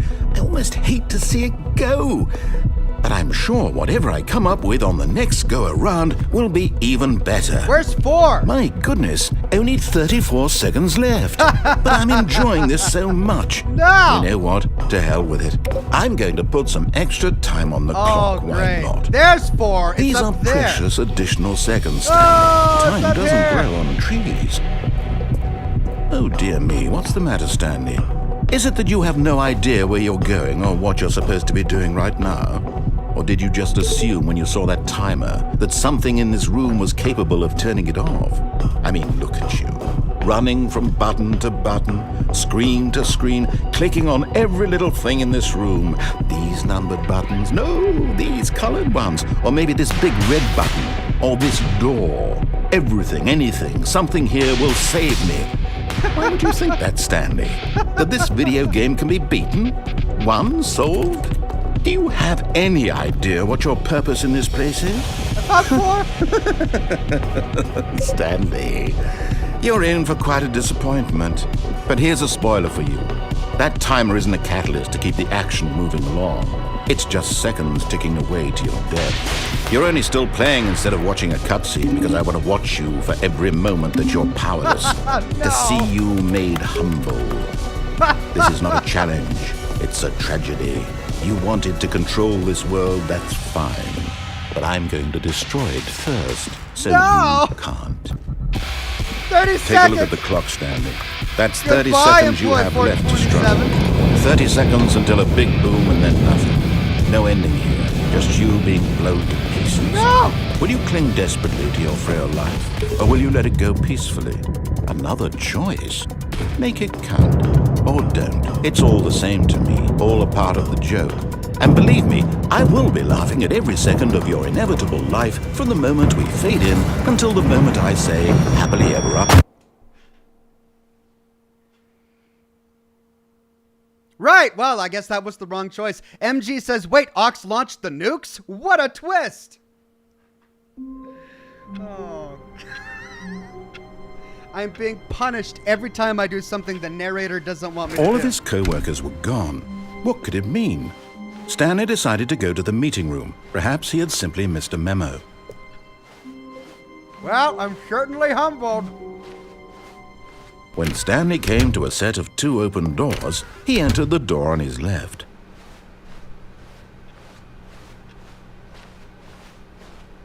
Yet there was not a single person here either.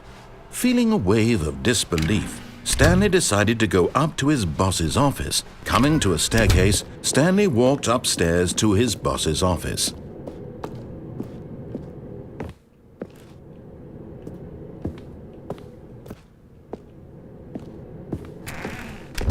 Ah. Okay, I think we all... Oh!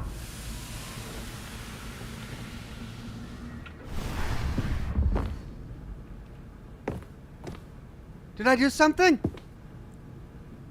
I'ma kill you says, now try tricking the game by entering and quickly exiting the boss's office. I just tried that.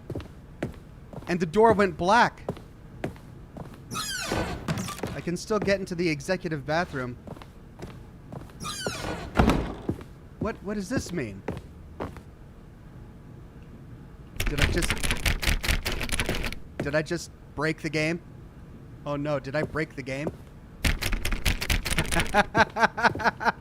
Why do I listen to you, chat? Why? No! Okay, let's go back down.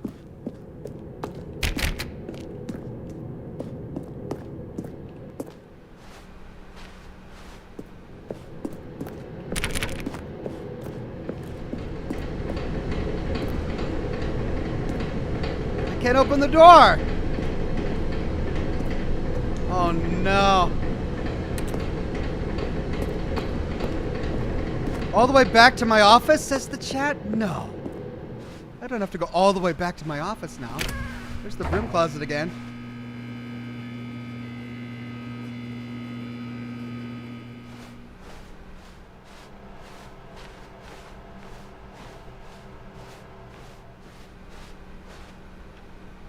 I think I broke it.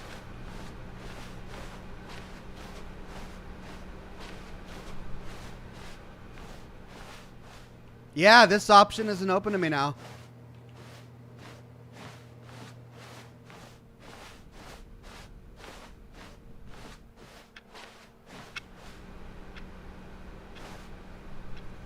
Surname access.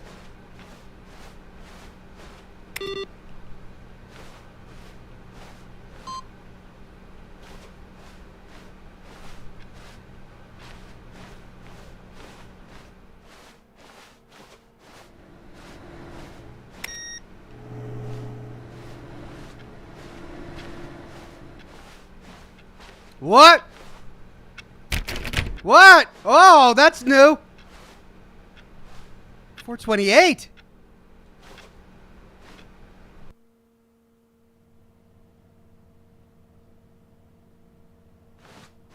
You are now leaving. Escape Pod Bay, floor 760. We're on the other side of the glass.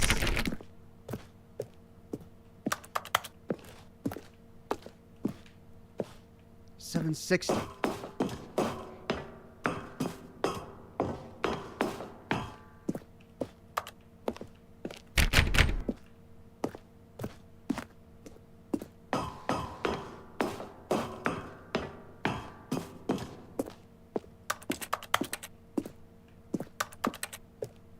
$56. Escape pod? Am I like in space or something? Big red door. 57.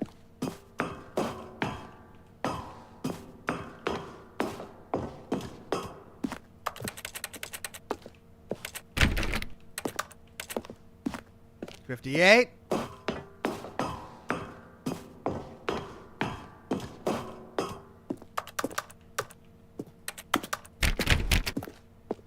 $59.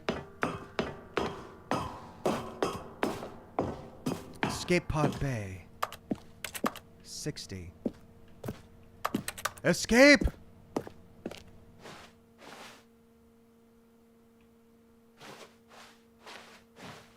This doesn't look like an escape pod.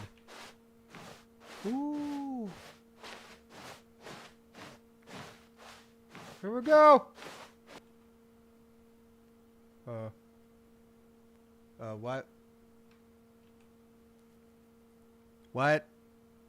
What? The end? What? It's escape pod! Ugh! Why? The end is never the end, is the loading screen, and now I know. Oh, come on. Get out of this. Survivor from the old era says use a wooden plate to glitch through the walls. No, wait, that's Skyrim. Wait, Stanley thought to himself. Am I sure that the orders stopped coming in? God. How is that possible? They never stopped. Surely I was mistaken. One thing I didn't do is hit all of these monitors that were turned on.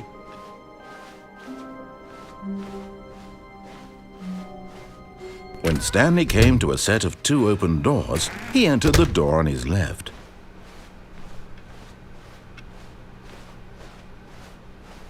Yet there was not a single person here either. Feeling a wave of disbelief, Stanley decided to go up to his boss's office. Hoping coming to a staircase, Stanley walked upstairs to his boss's office.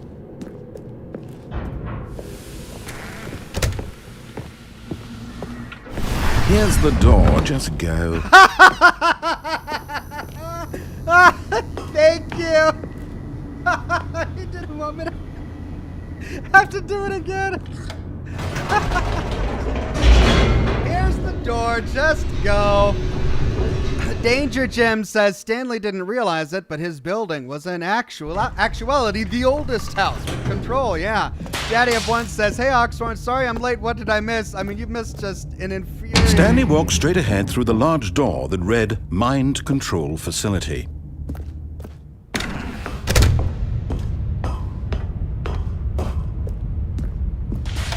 The lights rose on an enormous room packed with television screens. What horrible secret did this place hold? Oh, Stanley I gotta go thought to through himself. all this again. Did he have the strength to find out?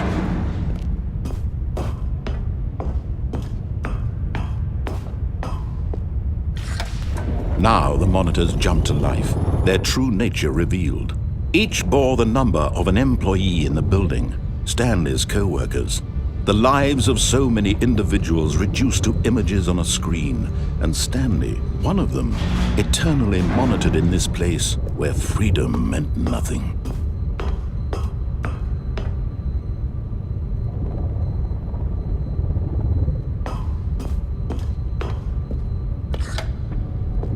This mind control facility, it was too horrible to believe. It couldn't be true.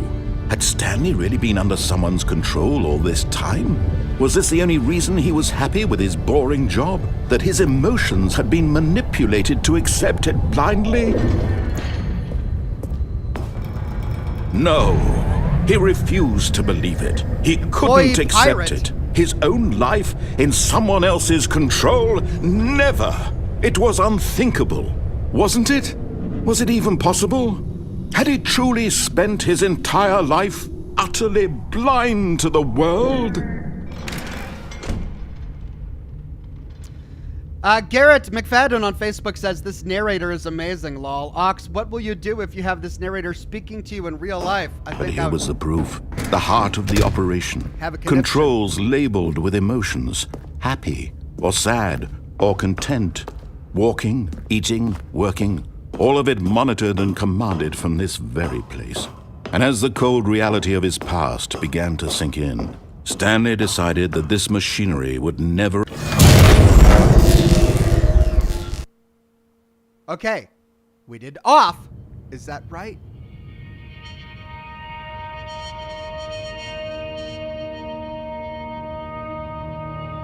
Blackness, and a rising chill of uncertainty. Was it over?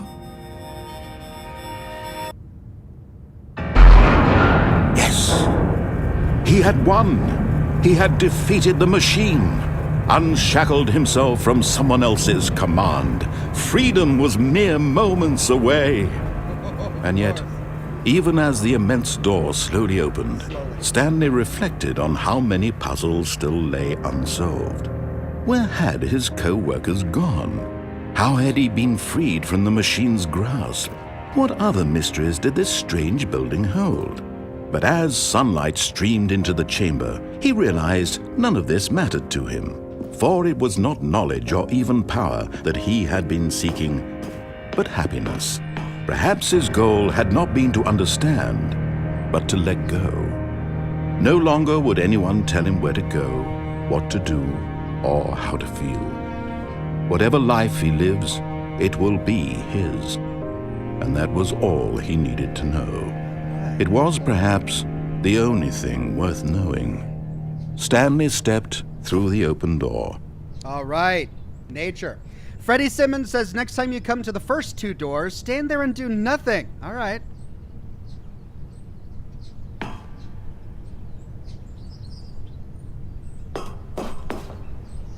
Stanley felt the cool breeze upon his skin, the feeling of liberation, the immense possibility of the new path before him. This was exactly the way, right now, that things were meant to happen.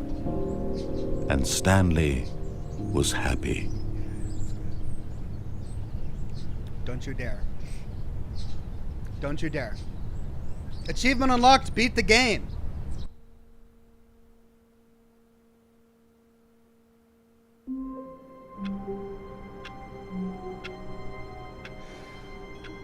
That's... Oh. How long was I sitting there? Oh, please. Are you really just doing this for the achievement? Click a door 5 times. Is that all that you think an achievement is worth? No. I can't just give these merits away New for such little content. effort. A measly 5 clicks.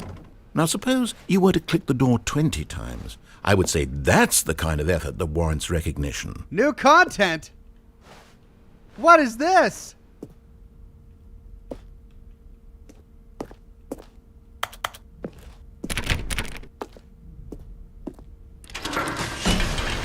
Whoa.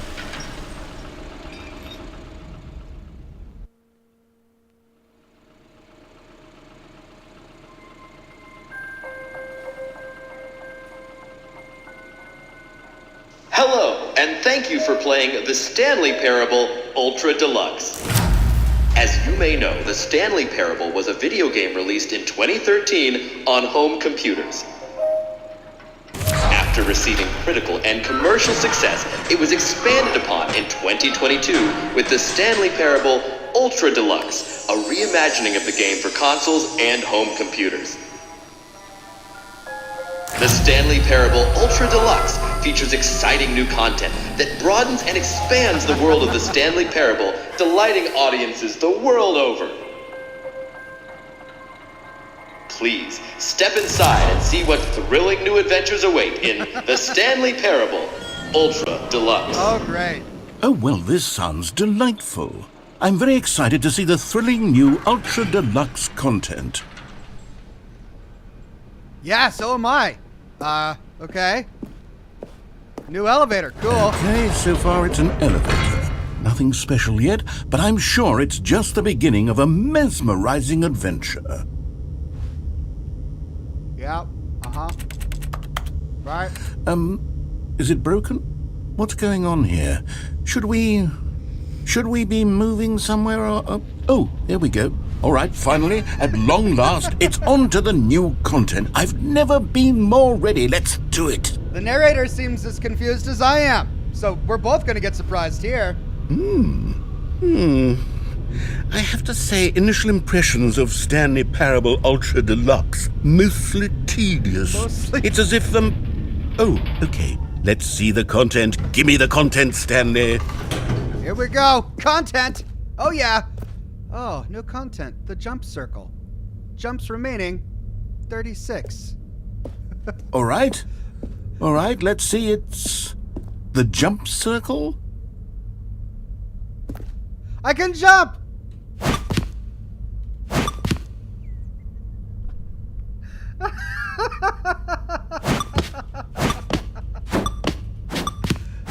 Oh, this fresh new content. Oh, this is such new content. Ultra Deluxe, guys.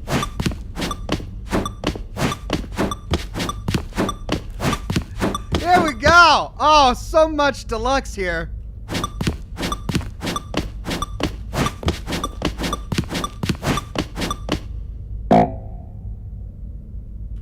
I can't jump anymore. I can't. All my jumps are gone. I used them all. Is that it? Surely that's not all the new content. There has to be something else, right? They removed jumping in the game, except for in this jump circle. You can't jump on any of the tables in the game, but man, that jump circle, woo! What a ride that was. Oh, that's it. Oh, we're gone. Okay, bye. Goodness, another elevator. Stanley, I have to say, initial impressions of this game are not positive. It's just elevators and jumping. Is this what passes for exciting new content? If this is new content, then I could just read you the whole dictionary. There's 20 hours of new content right there. Hell, I could count to 30 trillion. You could put that on the box. The Stanley Parable Ultra Deluxe, now with over 1,000 hours of new content. And oh, wait, there's more. Very good. Oh, good. Yes. I knew there had to be something else. There had Let's see to it. be. I'm ready for whatever it is. Yeah, you and me both, narrator. Let's see, what's this? Thank you for enjoying the new content. That's it? Oh, you've got to be kidding me. You see, Stanley? This is what happens when greedy video game developers with no respect for their fan base rush a cheap expansion to market for no reason other than to make an easy dollar. And don't get me started on the level of craftsmanship that's gone into it. In fact, I'm looking right now at the game's achievements, and it's hard to believe one of them actually says, "Test achievement, please ignore." What quality assurance department signed off on this? I'm infuriated and I'm offended, and I intend to find these people on Twitter and hold them personally accountable. Yeah. It's my fault, Stanley.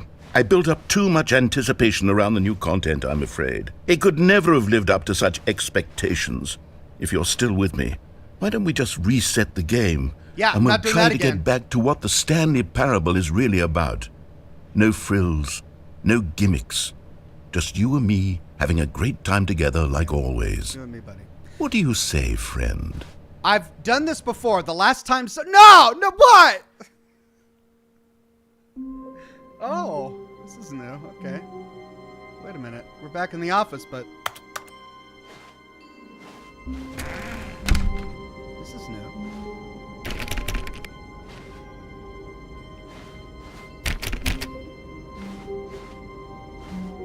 $4:30. Psst! Stanley! Come over here! In the vent! I want to show you something! Oh, do you? But there's a staircase right there. What's up the staircase? Sunset.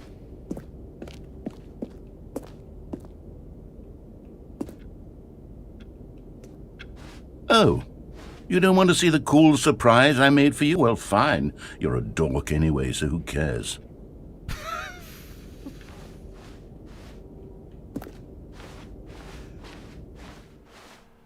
Oh, and I'm back here.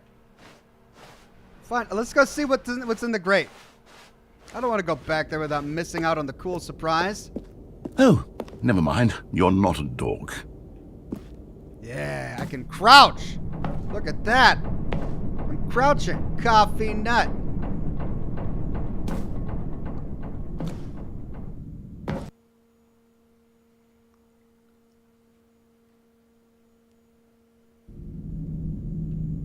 Okay, you remember how cheap and unsatisfying the new Ultra Deluxe content turned out to be? Well, Yeah. it got me thinking about the past and how much better the Stanley Parable used to be. So I made something special and tucked it away here where the game's developers won't find it. Wow. Just our little secret. Take a look. Cool, it's a ruin.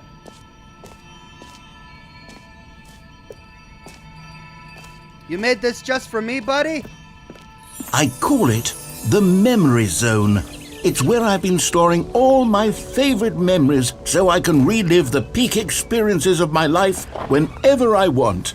Experiences like the launch of the Stanley Parable on PC. This game is so meta. You see, Stanley, doesn't the Memory Zone remind you of how wonderful Stanley Parable was before it was sullied with a cheap re-release? Remember back in October of 2013, when the game originally launched? Back then, video games had integrity. Back then, it all meant something. Oh, the waste. This is taped over The Last of Us. The British Academy of Film and Television Arts awarded to The Last of Us. That's great. Memory. Sweet memory. Oh, can't get in there. What's that? Oh, that's the Steam page. That's wonderful. 2013. Oh, the Memory Zone. What a year 2013 was. Good times. Oh man, this narrator knew exactly what I wanted. Is that a disc? The soundtrack. The first $1 ever earned. Okay. That's the demo. Go outside. Don't play for 5 years. I don't think I got that achievement. Unachievable. It's impossible to get this achievement. Nominees for Game Innovation. New video game releasing today. Creators surprisingly down to earth. Front page, New York Times. Love it.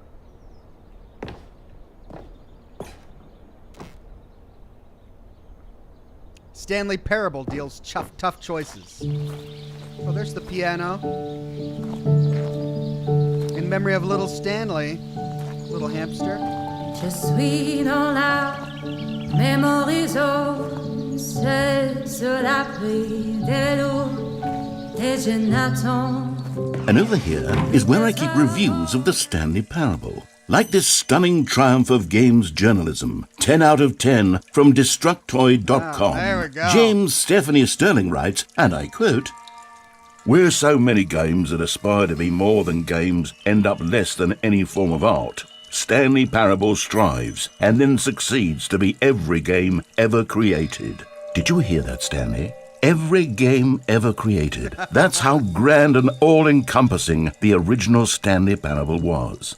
It was literally every game ever created. It was Skyrim, it was Persona 3, it was all of them, and now it's nothing. It's no games at all. It isn't even the Stanley Parable anymore. It's just a husk now. A lifeless husk with an hour of new elevator content.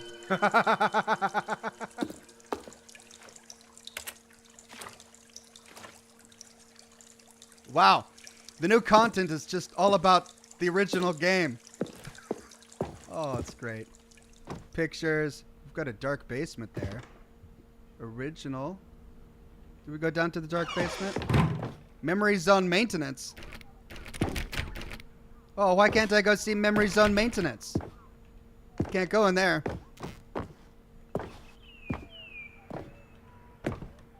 Person of the year, Stanley. There's Stanley and the other lady. Oh, look at all these buttons. Nice big buttons. Your number is 29. Can I open this door? No. Here's another moving passage, this time from GameSpot.com. The Stanley Parable is both a richly stimulating commentary on the nature of choice in games and one that offers some of the most enjoyable, surprising, and rewarding choices I've ever been confronted with in a game. 9 out of 10. Don't you get it, Stanley? The game was perfect. It didn't need anything else. It didn't need new content. It just needed to be left alone, to spend the rest of time collecting dust in the hallowed hall of beloved video game memories. And the door opens up. Not a lot of choices here. Oh. But I can't jump. The serious room? How do I get to the serious room? They took away... I used up all my jumps in the jump circle. My number is 29. Is this like a puzzle I gotta figure out?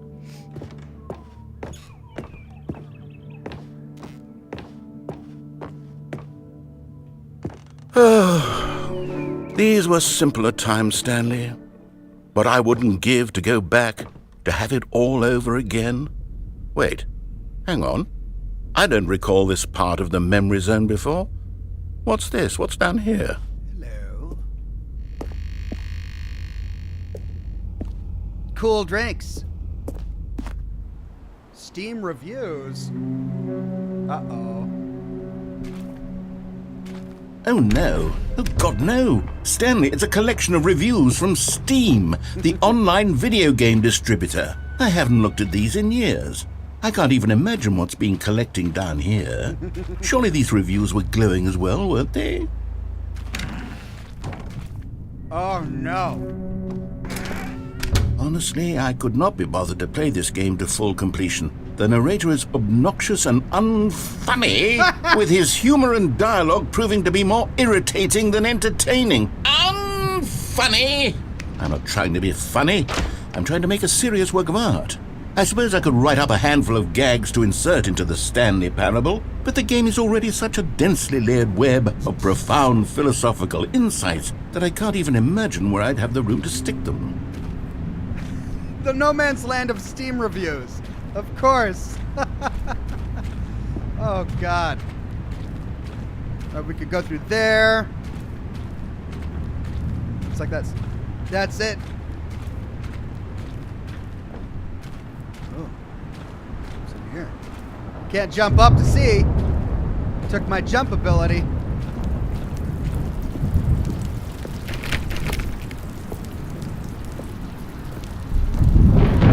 Okay, let's see what this one says.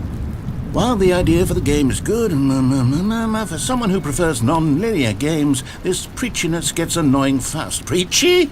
Stanley, I'm not preachy, am I?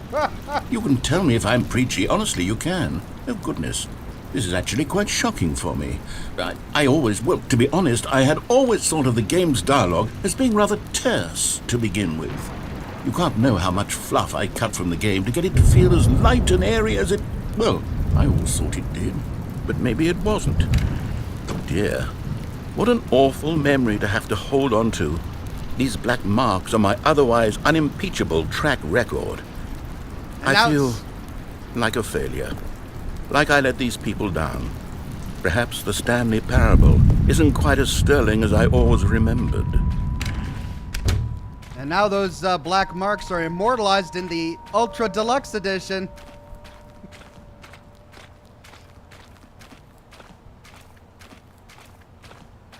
Oh, another one. What's this one got to say? You constantly have to stop doing anything so the narrator can catch up with his long-winded explanations of what's happening. I wish there was a skip button. A skip button? Ouch. Well, yes. Yes, I think we can do that. If I'm truly too preachy, then maybe letting you skip ahead for just a moment, surely it couldn't hurt. Not if it means we can strike these negative reviews from the record. Only positive reviews of the Stanley Parable. That's my motto today, and it's always been my motto. I'd do anything for the customer, Stanley. Yes, a skip button we shall have. A skip. There's the skip button. All right, let's skip ahead. All right, well, shall we push the skip button? Let's see what's behind this wall.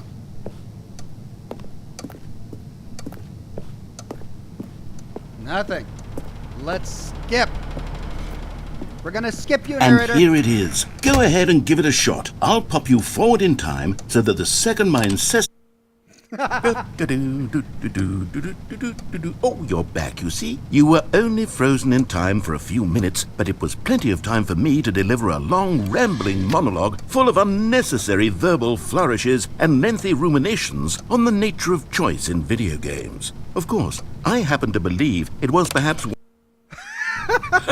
Well, there, sport. You really did catch me rambling on a bit, didn't you? But that's the power of the button. The minute I start to go off on a thoughtless display of self-absorption, it's right at your fingertips to go poof, and it's all over. Oh, I can't wait to see what Cookie 9 will say about this, and whether they'll edit the rating of their Steam review, or at least change some of the wording, perhaps.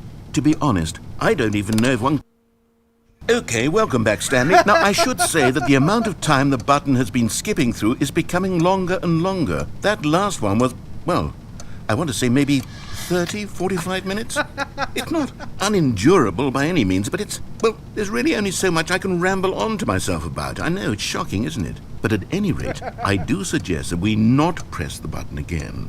I think the skip button has been aptly demonstrated, and we can say goodbye to it and just... Wait. How do we get out of here? Where did the door go? Oh. Wasn't there a door that led into this room? Yes. I do feel quite certain that there was one here before. Well, how maybe. else would we have gotten into the room in the first place? Right. I don't think one can enter a room... Stanley! What? Stanley, please don't push the button again. gotta It's find been the door. 12 hours. You've just been frozen there. I don't know why the skips are getting longer, but they're really, truly getting longer, and my God, there's no way out of the room. Stanley, the door is gone. It's completely gone. I've looked at it from every angle. I've checked every one of those walls 1,000 times, and there's no door, Stanley. There's no door. There's just you and the button, and if you keep pressing it, I have no idea what will happen. I have no idea how long I'll be made to sit here, and more than anything else, I don't know how to stop you from pressing the button again. Oh, Stanley, you're back. Look at You're the back. plant. Oh, my goodness. I have someone to talk to again. Stanley, I think it's been a week. Or 2 weeks. I've been sitting here all that time. Just sitting here. Not a single person to speak with. And you'd think that that's just how it's always been, right? Me talking, and you saying nothing. Would you think that it's exactly the same as always? Doesn't that feel like what we've already been doing? Me just talking? But it isn't, Stanley. It isn't the same at all. It isn't even close. Because I know you can't hear me once you push that button. That's what I'm realizing now, Stanley. I'm realizing that I needed to know that someone was listening. I needed there to be a vessel through which my words were moving. It was the vessel I needed, Stanley. Not the outcomes, not the story. None of that matters anymore. I'll give it all up. I'll give up every branching path. I'll burn my story to the ground. One single thing I need, and God, I can see now that I need it more than anything, is to know that someone else is taking it in. These words that I'm saying, I need to know you can hear me. Because maybe, Stanley, maybe, if you can hear me, then maybe it means I'm real. Maybe I'm not just a fiction. Was I scared of that all along? Perhaps, yes. Perhaps I've been scared this whole time, that if I stop speaking, I'll slip backwards into the silence and be consumed by it.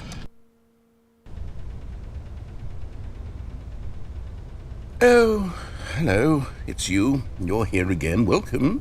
I have had time to think about you and about us and about everything we've been through. I've had so much time, I stopped keeping track after a year. Have you ever sat down in one place and not moved for one entire year? Let me describe it for you.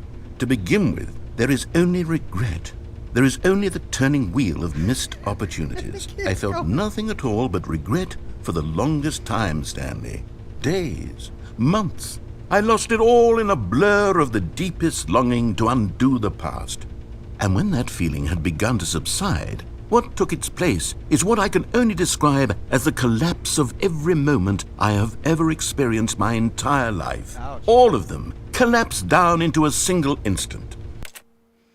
Freddie Simmons says, what all games are you considering for your replacement of Mass Effect? I tweeted you the release trailer for Deus Ex Human Revolution.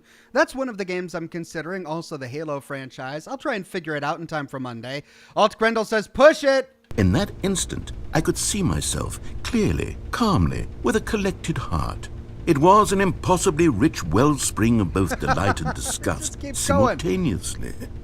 I was consumed by it. I could do nothing but wallow in it for what felt like an eternity, for what I now know was far less. You see, it was a revelation for me. It was unlike anything I had ever known. It was a space without consequence, without action or outcome. It was divorced entirely from the question of freedom.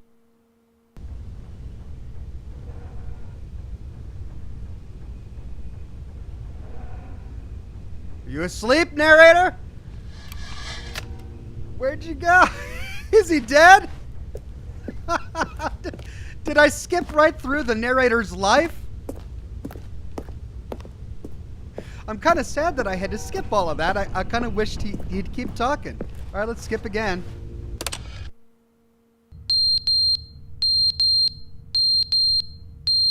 What? Oh dear. Smoke alarm? Is there a fire?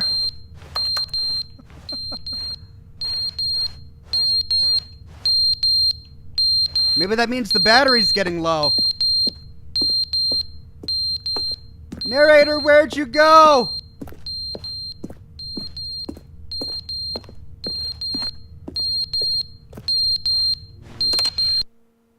But they didn't understand the game was never meant to be funny. It was meant to have a point. It was meant to speak to the human condition. But where are the jokes? Where are the jokes? They bemoaned, they screamed, they gnashed their teeth and said, entertain us. It wasn't enough. They had to leave a pathetic little thumbs-down review and make all of their pitiful demands. But then, he's talking too much, they said. First, he didn't entertain us, now he won't shut up. It's the inconsistency, it's the lack of accountability. It's the unwillingness to examine with an uncompromising heart the words that they are speaking into the world. As though there were no consequences for a lack of cohesion in one's assessment of others. But of course, absolutely anyone can leave a review. So here's what we get. We get these demands that seek everything and are accountable to nothing. We get a world where someone will say, oh, there should be a skip button. You should be able to freeze Stanley in place while the narrator sits there forever and ever. We want all of this in the new Stanley Parable. We demand it. And then, because it was said, because it was spoken, now it simply has to happen.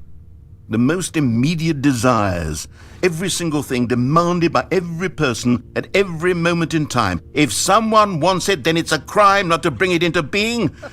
Have we been given to indulging every fleeting whim for no reason other than to do so? Yes! Yes! It seems that this is now the world we live in. It seems that we are a people.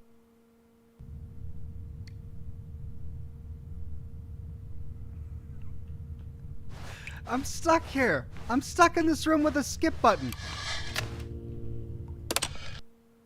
The end is never the end, is never the end, is never the end, is never the end, is never the end, is never the end, is never the end, is never the end, is never the end, is never the end, is never the end, is never the end, is never the end, is never the end, is never the end, is never the end.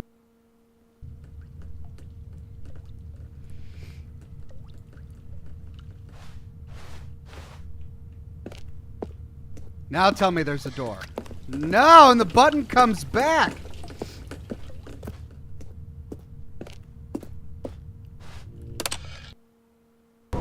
Whoa! Oh no! What's happened? Is it like apocalypse or something? Or in the future? Ah!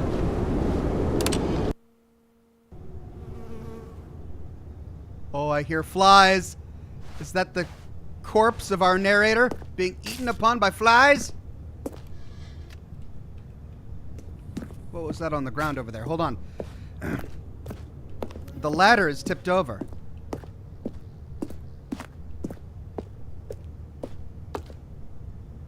It's a coil of wire.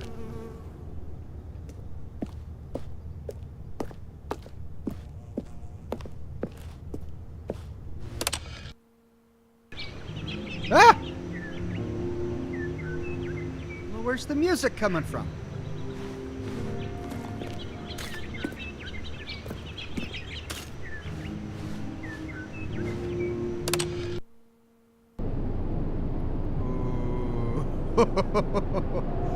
Oh, we've got ash now. Some sort of grand destruction.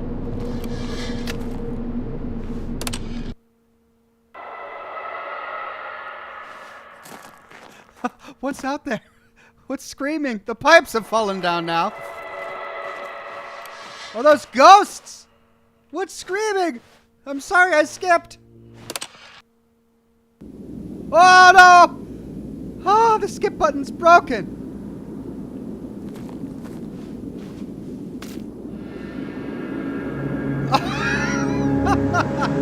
Oh, no! We skipped into a new future. Is this ever going to work again?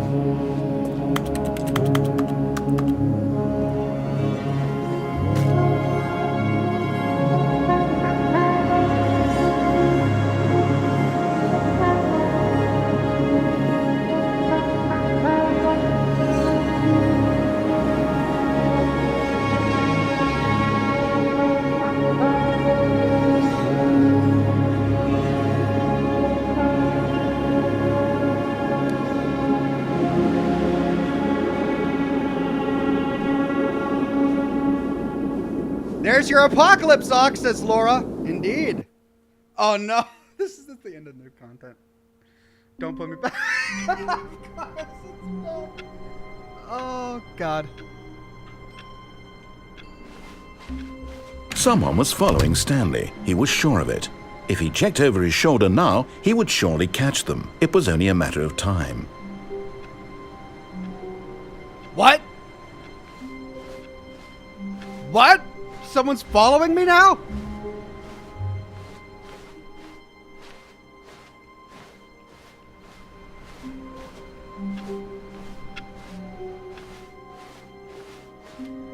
New content?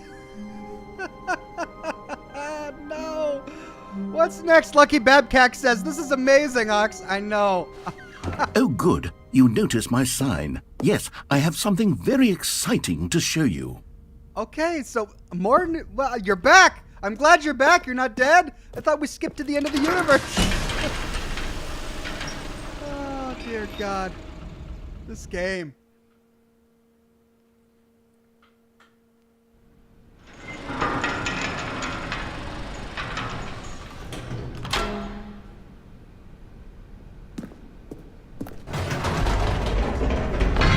You see, Stanley, I've been reflecting on the Stanley Parable and about how roundly disappointing this ultra deluxe version has turned out to be. The original Stanley Parable was a landmark, and any new content for it should live up to that legacy. So forget this ultra deluxe nonsense. I say we take it one step even further. Which is why I'm very proud to announce for the first time ever, the Stanley Parable 2. Stanley Parable 2! Yay!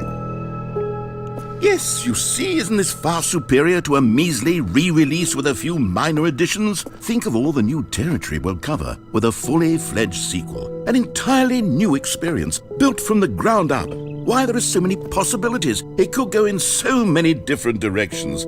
This is what fans have truly been asking for. 2. Dukes. DOS. Calling it the Stanley Parable 2 is just so much catchier than Ultra Deluxe, don't you think? Ultra Deluxe? What does it even mean? But the Stanley Parable 2, now that's an artistic statement right there. It's future-oriented. It screams progress and innovation and long-term franchising potential. Old plus busted. New hotness. Boring sections of the chart, cool red section of the chart. They're back! 2 doors! Oh no, this game is just unbelievable.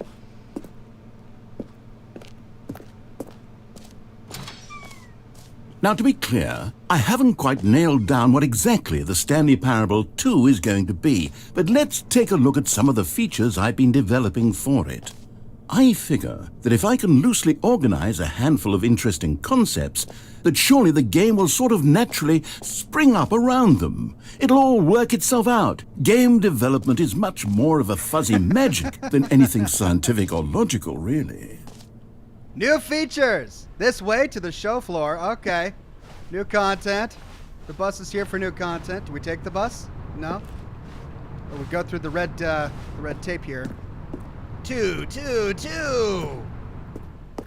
Expo Hall 2. The Stanley Parable 2. Oh, yeah. Here we are. Go on. Try out some of the new features. All right, we got some new features here. Let's see. Exclusive, the button that says the name of the player that is playing the game. Oh, okay, that's new. Right. Let's go. Hear your name in the game. Let's see. For the Stanley Parable 2, I asked myself, what do players really want? And of course, the first and most obvious answer is that they want to be individually recognized and validated as people. So with that in mind, my first addition to the game is this button which speaks the name of the person playing the game. Oh, yeah. Isn't that wonderful? That's brilliant. I'm trying all these doors. I like how in the first game, he's this passive-aggressive narrator god that kills me if I don't do what he wants, and now he's like on my side. He's just as disappointed with Ultra Deluxe as I am, and he wants it to be better. Okay, let's see how they get my name. The button that says the name of the player that's playing the game, what's it going to say? Is it going to say Oxhorn? Jim. Sorry, I should have clarified. Right now, the button only says the name Jim. But of course, in the final game, this button will say your name, whatever name that is. Here, let's have you role-play as Jim to really simulate the full experience of this feature. Just play along. Okay. I promise you'll love it. Okay, here we go. Let's take a deep breath, clear your mind, forget whoever you are, and simply become a person named Jim. I want you to imagine yourself living as Jim, sleeping and waking as Jim, falling in love and being heartbroken as Jim, seizing all of the world's possibilities as Jim, and as Jim watching your dreams crumble into dust. Do you feel it deeply? Are you really, truly Jim right now? Oh, yes. If so, then please step forward and press the button. I'm feeling Jim right now. Pyro says every Jim out there was blown away. Yeah, if your name was Jim, you're having a surreal moment. Okay, are you feeling Jim? I'm feeling Jim. I mean, I've got a dark past according to the narrator here, but, you know, broken hearts and disappointment life. But sure, I'll be that Jim. I'm Jim. Jim. Yes, you see? What a thrill, what a rush. That was you. The button described you. Do it again, do it again. I'm Jim. Jim. Oh, it hits even harder the second time. If this were the only new feature in the Stanley Parable 2, it would still be worth the money. Let's take a break from the Jim button. I'm too emotionally drained from all of this personal validation. Oh, I love this guy. I am so Jim. Whoa there, cowboy. Sometimes a person can be too much Jim. I'm putting the Jim button away. Otherwise, soon you'll start to lose all sense of who you actually are. Oh, the Jim button goes by. Oh, man, that was some great content there. The Jim button. Let's see what other great content we've got for the Stanley Parable 2. Okay, we've got... I suppose I could allow only people named Jim to play the Stanley Parable 2. That would actually save me the work of finishing this feature. Ooh, that would make a lot of sense. What's in here? Epilogue. Do I want to do the epilogue first, or will that end it? I don't want to miss out on all of this great content. Let's see, we've got the button that says the name of the player that is playing the game, the jump circle, and the infinite hole. I mean, an infinite hole sounds great. All right, let's do epilogue, I guess. An epilogue would be fun, wouldn't it, Stanley? Yes, it will go at the end of the, well, we'll figure that out later. Yeah, it's the end of, well, it never ends.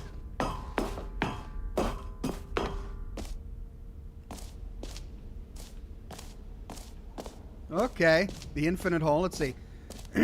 Settings world champion, infinite hole, free achievement. Hey, free achievement. I like a free achievement. Free, new and easy achievement. I can't believe it's that simple. It just works. Hey, look at, that's me. I'm Jim and I get a free achievement. Get yours right now. Pull the lever, receive your new achievement. No more steps. Get yours. Here we go. Mega Glow Z says, my name is actually Jim. I needed this today, lol.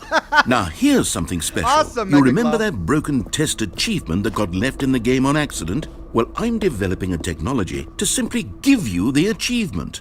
Yes. You see, you'll come to this lever, and when you pull it, the achievement will be given to you. It's as simple as that. Oh man, this is innovative. This is new. No one's ever done this. I can't wait. My own achievement. Here we go. Okay, perhaps I should have clarified. This is technology that will exist. Right now, the achievement is still fully broken. I'm not a wizard, Stanley, but I guarantee it will be fixed in the sequel to at last satisfy the hordes of ravenous fans all over the world who have been uproariously demanding this feature. Gamers, we hear you, and I promise it will happen. I want the achievement. No. Oh, I can't get the achievement. Oh, is there an achievement for trying to get the achievement too many times? I want it so bad. I just want this achievement. Oh, that's a bummer. I did it 20 times. Look, I do it 50 times? Well, no achievement. But it's a good idea, narrator. Really, really good idea. What else? What other exhibits haven't we seen yet? Well, I mean, the jump circle. We did this already, right? I don't have any jumps remaining, though. You know what? Let's bring the jump circle back for Stanley Parable 2 as well. It's a... Oh, wait. You already spent all your jumps the first time we saw the jump circle? Yeah. Oh, well. I suppose it can just be a nice decorative piece, then. No. Oh, come on, give me more jumps. You know what?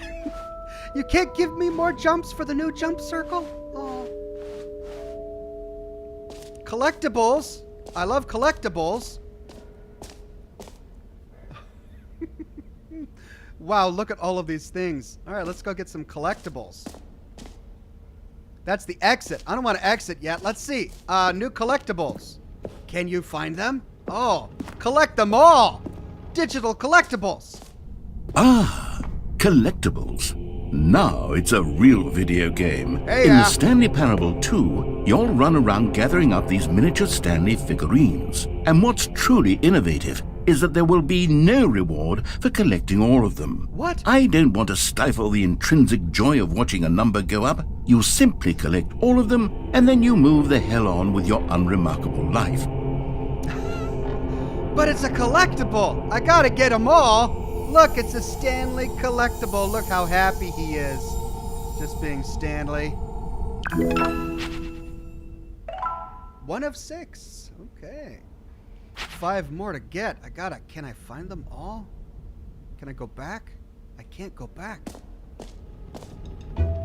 Are they scattered around here?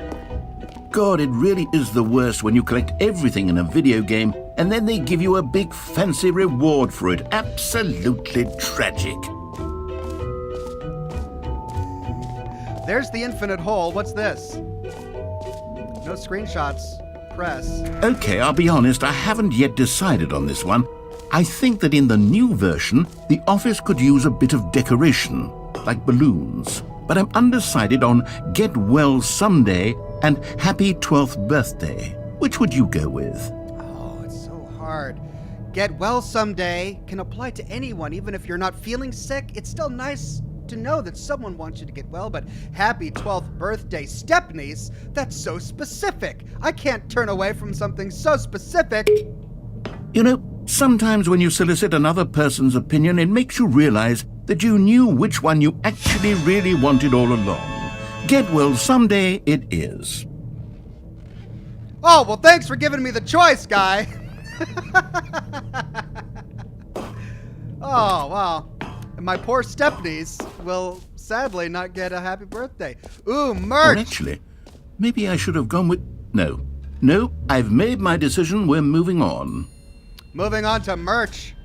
Oh, there's a QR code. Can anyone scan that? I can't scan it from here. Is it going to be a Rickroll? Oh, I can't get some merch? Give me some Stanley Parable merch. All right, I got the gym button. I got collectibles. What's this? Reassurance bucket. What's a reassurance bucket? A common complaint of the Stanley Parable was that it was confusing and paradoxical, that it engendered a chaotic sense of reckless despair in those who played it. Well, I'm happy to say that after much consideration, I've engineered a clever solution to this fundamental problem with the game. It's the Stanley Parable Reassurance Bucket. You see, Stanley, anytime you're holding the bucket, a sense of calm and ease will fill your mind and your heart. It's true. As long as you hold on to the bucket, the many disorienting contradictions of the Stanley Parable will feel perfectly normal and perhaps even comforting. You may even come to long for the gentle embrace of jarring cognitive dissonance while the bucket is in your arms. And to be honest, it's a much more convenient solution for me than actually redesigning the game to be less uncomfortable. Can you imagine what a pain in the ass that would be? Yes, the bucket is the perfect solution. Come on, give it a try. I'm already feeling reassured by this bucket. I can hold it and carry it with me wherever I go. That's reassurance. Can you feel it? Yeah. The glow of comfort, even in the face of crushing despair, must already be sweeping through your body. And in fact, can I say that I do believe the bucket lends you an air of charisma as well? I think that just holding it has made you the slightest bit more attractive as a person. It's a charisma The benefits bucket. of the bucket seem to go on and on, don't they? All this and more await you in the Stanley Parable 2. AJ Jimenez says the QR code is just the website for the sequel, Stanley Parable 2. Oh, I'm so glad I've got my reassurance bucket.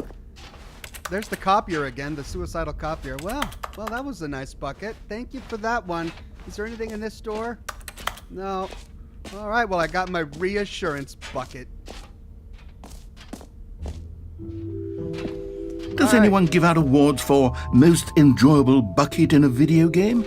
That really should be an award if it isn't already. All right, we got office decorations and the infinite hole. All right, we haven't done the infinite hole yet. Let's go get that infinite hole.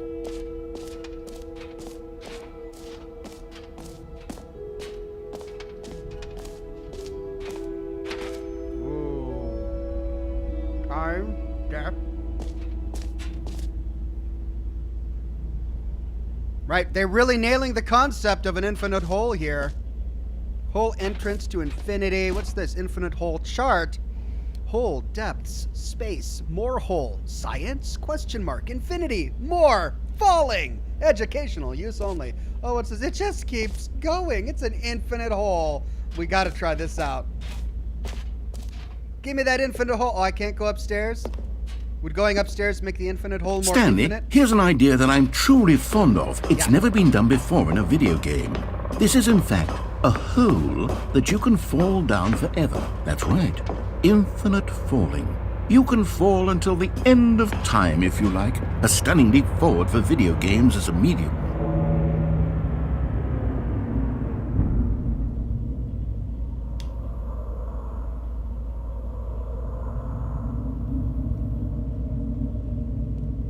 Okay. I know it sounds daunting, but are you ready for the infinite hole? If anyone is scared, we have our reassurance bucket. Just be reassured that as long as we have this bucket, everything will be okay. And we are more charismatic. Here we go. Infinite hole.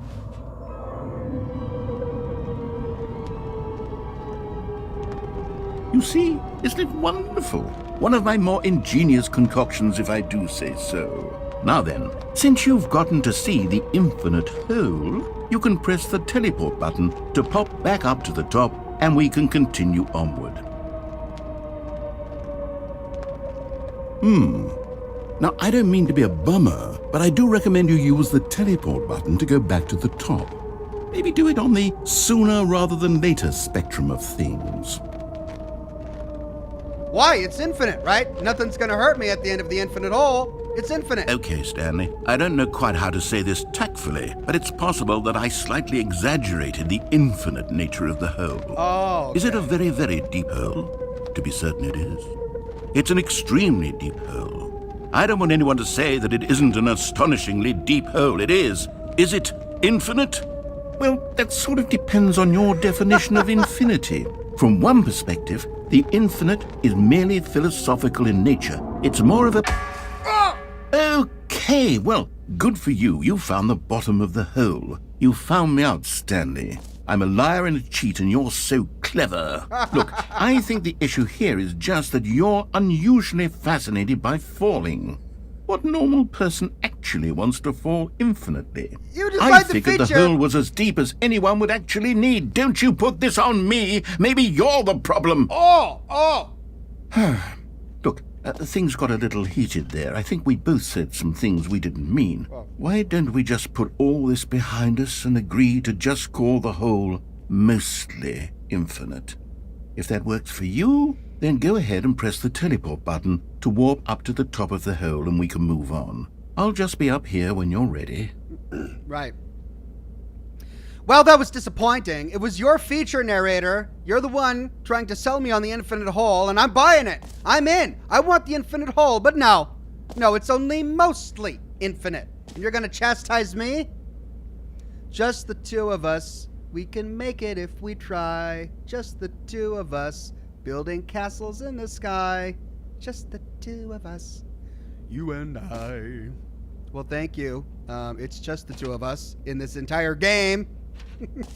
Okay, do I gotta really... Okay, teleport button, here we go. Great. Now, I'm very excited to show you even more of my ideas for the sequel. Oh, I want more infinite hole! Yay! Oh, for heaven... You see, I was right. The problem is you. The problem is that you like holes too much. Not normal. A normal person would have said, yep, that's an infinite hole right there, goes on forever till the end of time. Don't need to see it all, but not you. Oh, no, no, no, no. You have a weird sort of... Oh! Oh. Did the hole seem even shorter to you this time? I couldn't help but feel like you spent a little less time in there than you did before. I mean, admittedly, I didn't make an infinite hole, but I didn't think it was that not infinite. Well, I suppose once again there's nothing to do here. If you decide you've had enough of the hole, you can hit the teleport button and come join me up above. The infinite hole was slightly less infinite than last time.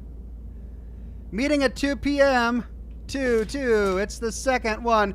Every pause button is just a Roman numeral 2, of course. Had enough? I'm positively thrilled. I really do have so much more to show you and to talk about, and I've had enough of the hole for a lifetime.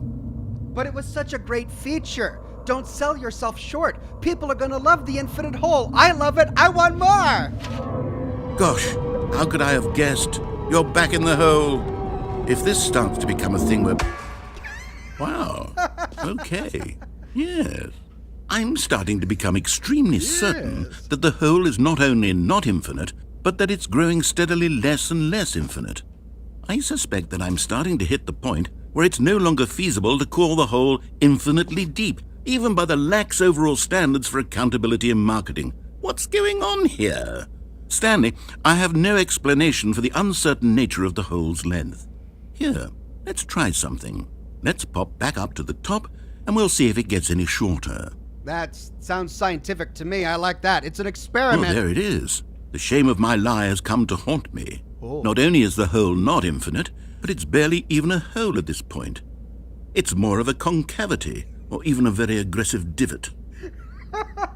An infinite concavity, a slightly less infinite concavity, a merely infinite divot. How is this still appealing to you? I know you're obsessed with holes, but at this depth, I just can't see this scratching the itch. Oh, who am I to judge? You just do whatever it is you're here to do and hit the teleport button when you're ready to move on. Because I can't jump. He took away my jump ability. I can only jump in the jump circle, but all my jumps are gone, so I gotta teleport. Is the teleport button not working? It's not working. You sure? Yeah, I've tried Well, it. I mean, I really don't have an explanation. It was working just a moment ago. Try it again.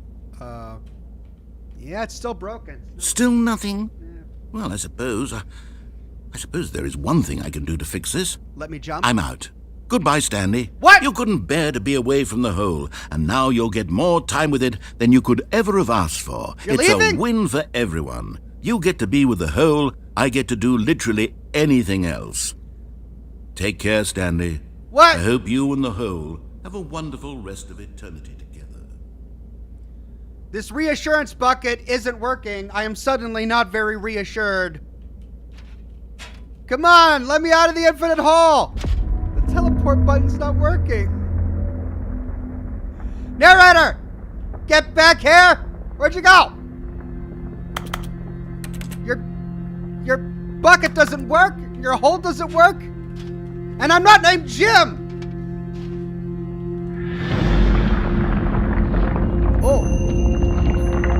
Oh, we're going deeper. To infinity. Hopefully this time.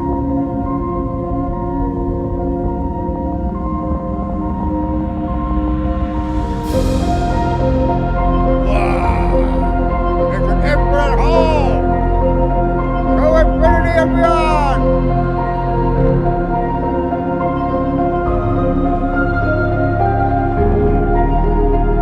Epic music there. Oh, yeah!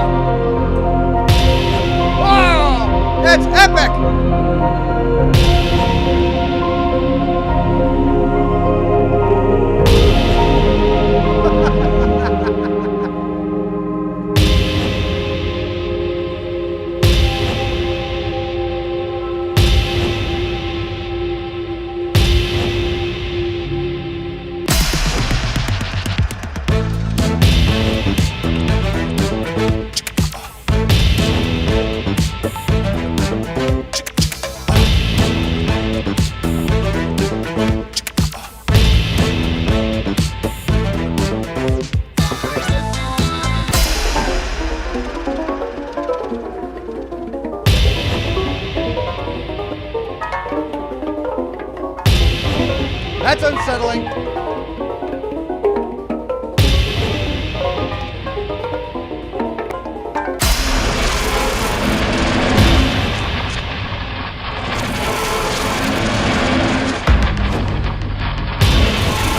Oh, what's going on? My reality. My perception.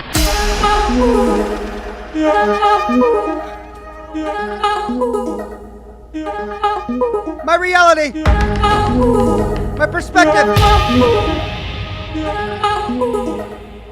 Myself. Oh no! Oh no, it's myself. I'm a robot.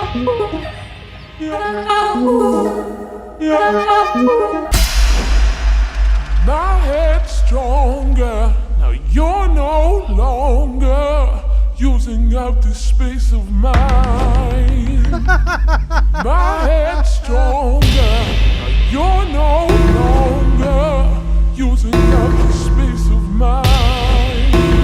Oh Stanley? God. My head's Stanley! stronger. Stanley! Oh, good, you're awake. It seems you had sort of dozed off there, drifting away into dreamland. But we can't have that, Stanley, because this hole is just so darn fascinating that I want you to be wide awake for every second of it. You don't want to miss a single moment. So how about if I just pop in from time to time and wake you up to keep you really, truly focused on the hole? From the looks of things, you and I will have many, many years here in this hole, and I'm looking forward to all of them. Stay alert, Stanley. All right, here we go. I'll be back. Toodle-pip. Toodle pip.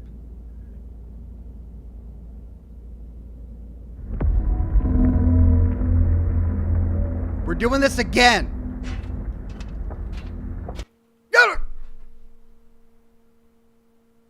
I didn't get to finish exploring the Emporium.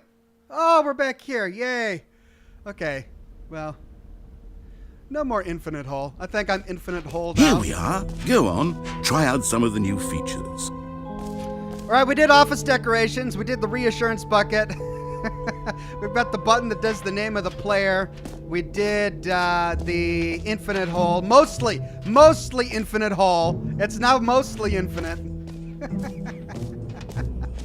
All right, what have we got? We did the jump circle.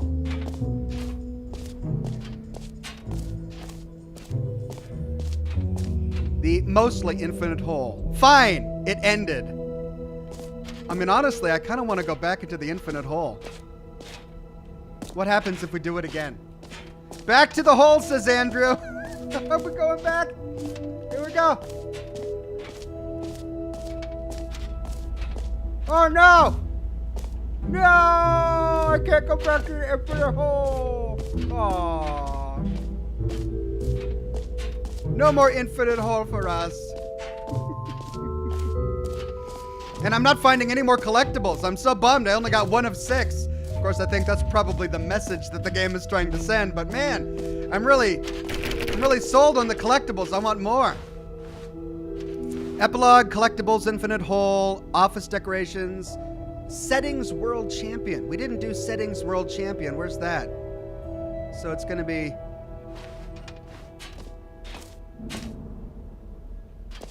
That's collectibles. We got the free achievement, the jump circle merch. Where's the settings world champion?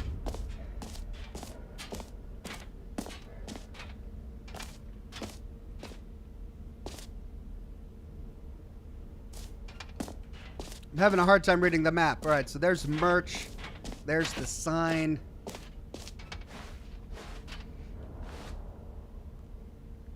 Settings world champion. All right, so it's going to be over here.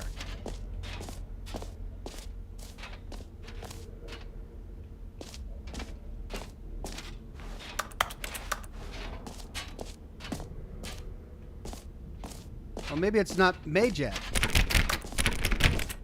No settings world champion? Okay, well, let's go to the exit then.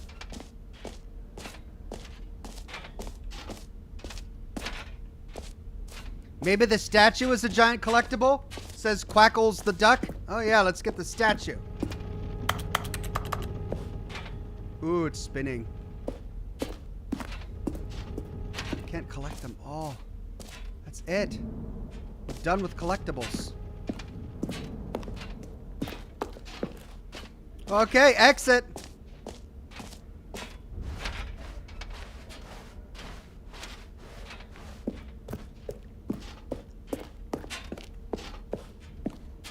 All right. Have you seen everything you wanted to? Ready to move on now?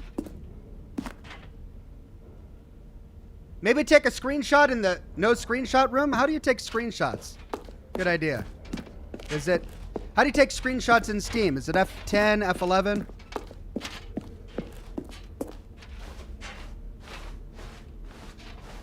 Which one said no screenshots? That was over here, right? No, that was the jump circle. It was over here. You need to go through the Epilogue Center for the settings. Okay. No, this was Epilogue. That was over there, right?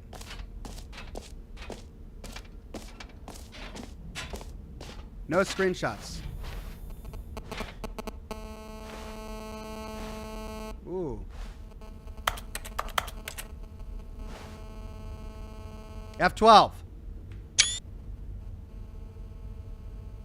I took a screenshot. No screenshots? Red is the new orange. Here's Epilogue. I need to go through Epilogue to get to settings. Oh yeah, there's a staircase over here. Infinite hole, free achievement, settings world champion. Good, I'm glad I didn't miss this. Settings world champion. What?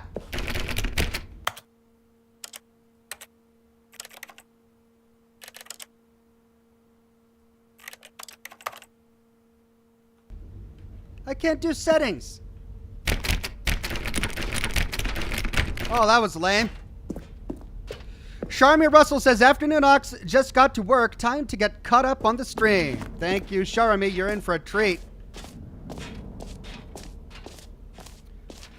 Okay. Well, I think we've done everything. Let's move on.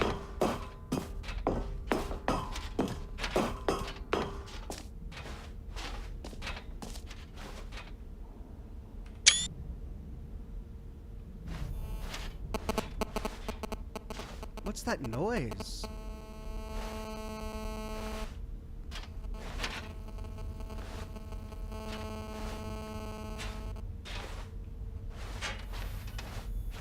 Sounds like interference.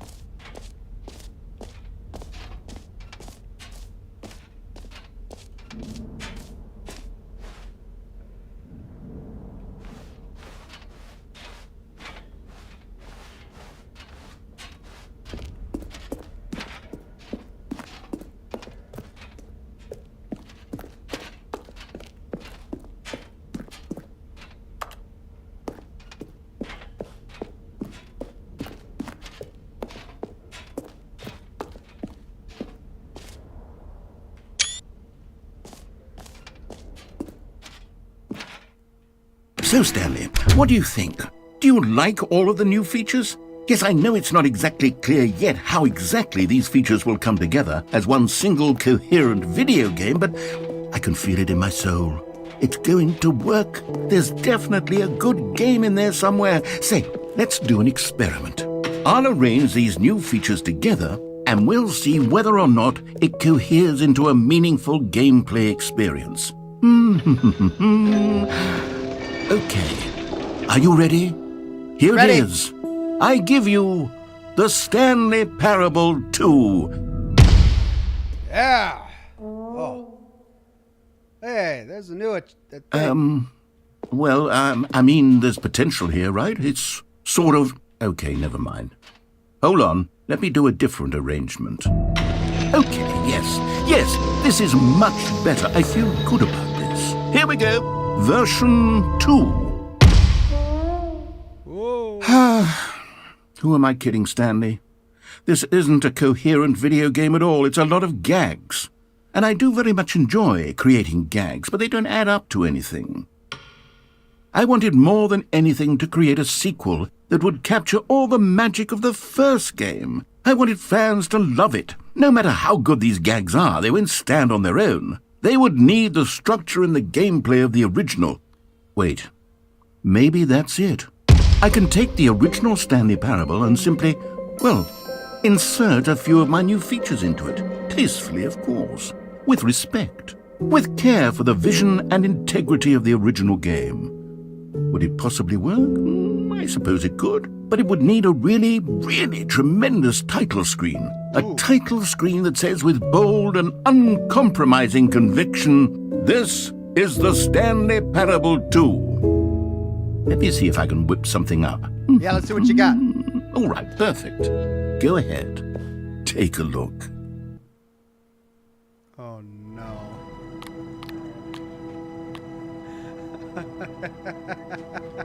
Oh, yeah, this title screen is just so reminiscent of the original. How long do we go down this hallway?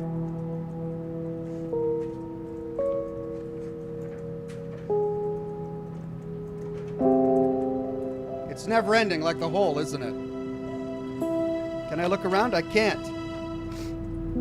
Okay, what happens when we get to the door?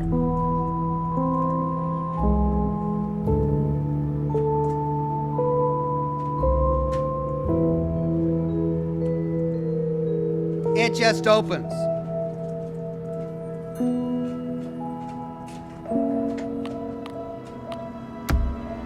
Settings.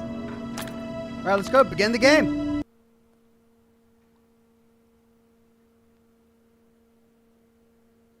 This is the story of a man named What? Stanley.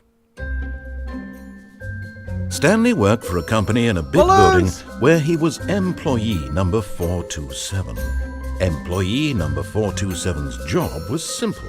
He sat at his desk in room 427 and he pushed buttons on a keyboard.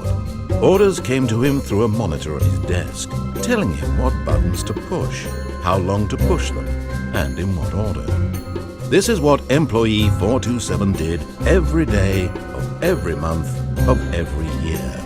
And although others might have considered it soul-rending, Stanley relished every moment that the orders came in, as though he had been made exactly for this job. And Stanley... All right, I don't think anything else changes. But we've got balloons now. Yay! All of his co-workers were gone. What could it mean? Stanley decided to go to the meeting room. Perhaps he had simply missed a memo. Get well someday. Hey, my reassurance bucket. Stanley picked up the bucket. Yay! I'm fully reassured. How is he going to incorporate the infinite hole?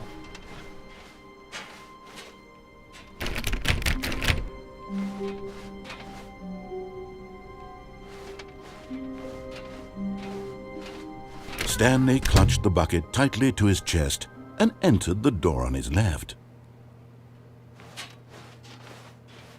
This was not the correct way to the meeting room, but Stanley had felt the bucket calling to him, telling him that the employee lounge was simply the place to be. And here it was. Had the bucket turned out to be correct? Was this better than the meeting room? Yes, Stanley thought to himself. Yes, perhaps it truly was. How insightful the bucket turned out to be. That is an insightful bucket. No, never mind. The bucket was wrong. Stanley took the door on his left to go back to the meeting room.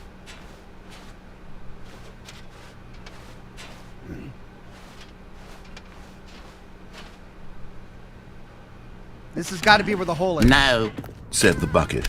don't go to the meeting room. Go somewhere else. The cargo lift, yes. Go there. Go to the cargo lift.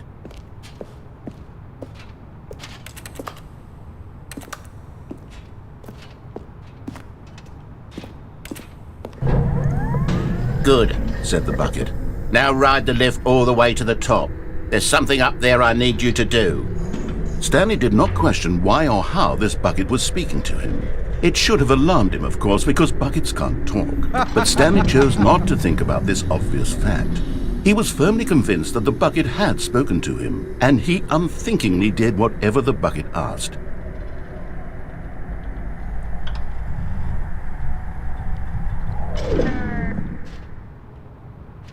In here, said the bucket. Go into this dark room over here. Stanley once again obeyed blindly. Well, I can't do anything else, so I'm gonna obey the bucket. Let's go, bucket.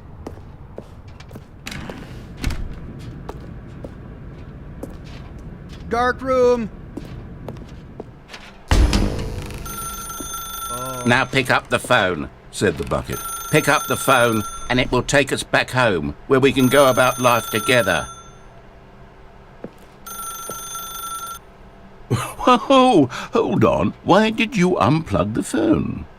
Were you trying to resist the bucket's orders? Stanley, I was joking. Obviously, the bucket isn't talking to you and telling you to do things. Buckets can't talk. It was a joke. Don't you get the joke? It's funny, Stanley. A talking bucket. Can't you see? Oh, goodness. I must have really bungled up the delivery if you actually took me seriously. Where did I mess up the joke? Should I have paused for longer or spoken quicker? Comedic timing is so difficult. I wish I were better at it. But there isn't exactly an instructional video on comedy that one can watch to fully... Oh, wait, yes, there is. It's sitting right here. Let's take a look. What is comedic timing? What is comedic timing? How does it work? How long should it last? How can it be used to effectively silence your political enemies? And more importantly, can it be taught in its entirety within 90 seconds? Thankfully, the answer to all of these questions is yes. Let's dive deeper.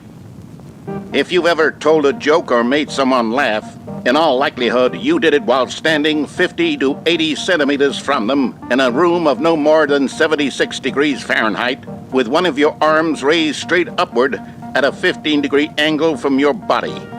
These are the optimal conditions for good comedic timing. To begin the joke, start by stating and spelling your name. Next, provide a brief synopsis of the joke, including the specific times at which the recipient of the joke will laugh, and then spell out your name a second time. With these steps complete, it's time to begin the humor. Speak the entire joke in no more than 18 seconds and no less than 13 and a half, pausing only for bathroom breaks when necessary. When the joke has concluded, it is customary to inform your listener that the joke is over by declaring in your loudest possible voice, "I'm Dunny with the funny." Let's practice screaming, "I'm Dunny with the funny" now. I'm Dunny with the funny. Yeah, how's that? Good. This saying is a perfect example of expectations management, which is the cornerstone of good comedy. Finally, it's time to hand out surveys. Collecting hard data from your audience on how rapt they were throughout the joke is the only way to grow or learn as a comedian. An effective survey should be no less than 10 pages long and should include the same question reprinted several times, just to ensure the survey taker is actually paying attention and not simply filling in answers at random. And that's all there is. With these strategies at your disposal, you'll have audiences doubled over in laughter and even tripled over in laughter in no time at all. Just remember to let them stop laughing at some point, you gut-busting little scamp. After all, we're each of us needed on the front lines of the war to fight the 12-legged invader who threaten our very existence and to very likely die in a hailstorm of bullets and mandibles. All of us must be prepared to give our lives to this noble cause, just as our children must do after us, and their children after them. Godspeed, and may Earth reign supreme. Whoa! What was this for? Hey, goodness, this video is a little outdated, isn't it? Yeah. Well, no matter. I think the fundamentals of proper comedic timing are still as relevant today as they were back then. So with that in mind, I believe the only way forward is for us to return to the two doors and walk through all of this again. Really? So I can try telling my story with more appropriate comedic delivery. Come along, so? let's head back. No, I've got my bucket and I like this phone. I can't plug it back in? Right. Fine. Back to the two doors.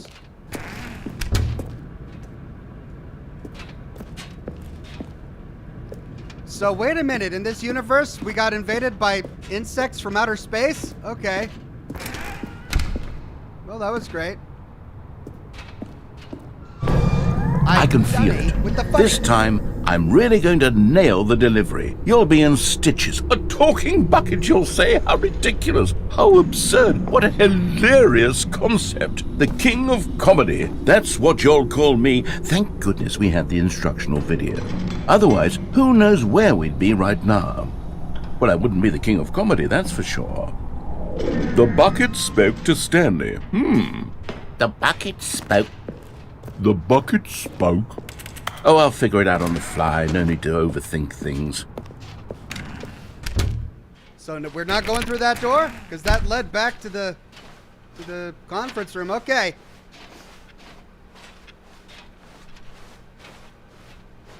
Can I wait here more? Because this was supposed to be an exciting room.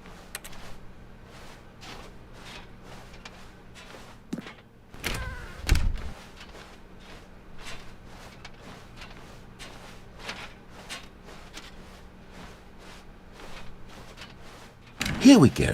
You ready? When Stanley and the bucket came to a set of 2 open doors, they entered the door on the left.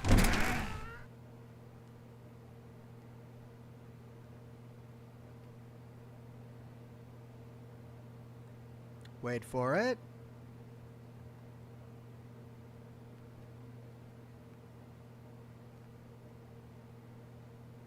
Chad told me if I wait in this room, something happens.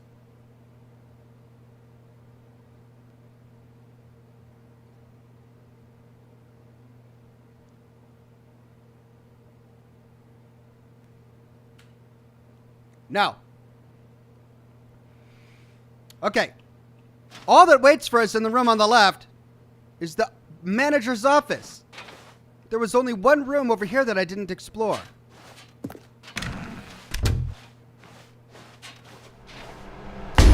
What? We're back at the phone already? No. What's going on? There were supposed to be several rooms leading up to this. There was supposed to be a build-up to this point, a dramatic display of remarkable comedic wit which culminates in this scene with the phone. But now the timing's completely off. The joke will never land. Well, not the way it was meant to. And it's all my fault. I must have forgotten that the phone room comes immediately after the 2 doors room. What an egregious mistake. I've made a fool of myself.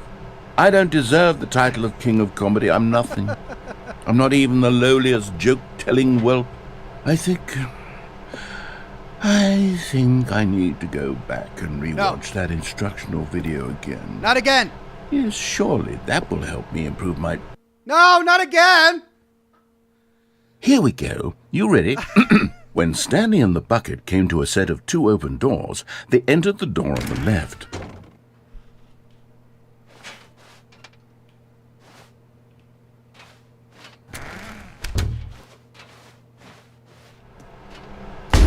What?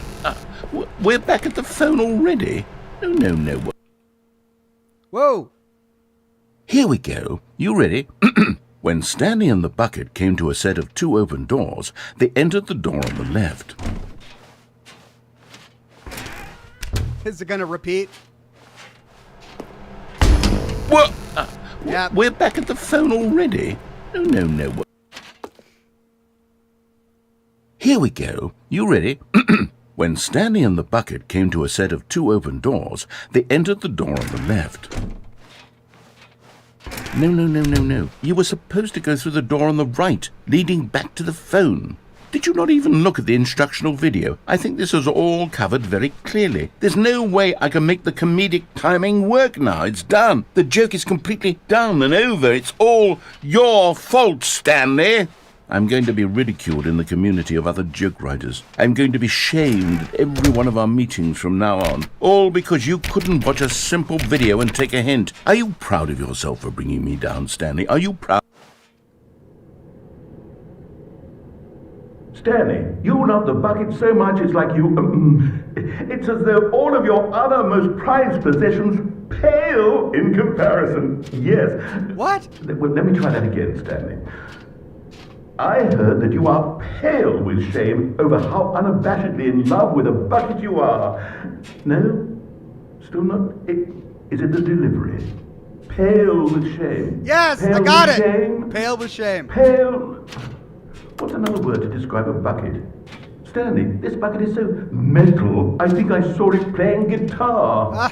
No. Getting away from making fun of Stanley's obsession with the bucket, which was the whole point of this. I'm no good at these jokes. I need more instructional videos. That's exactly what it is. That's what will make me the king of comedy again. More instructional videos. Let's see.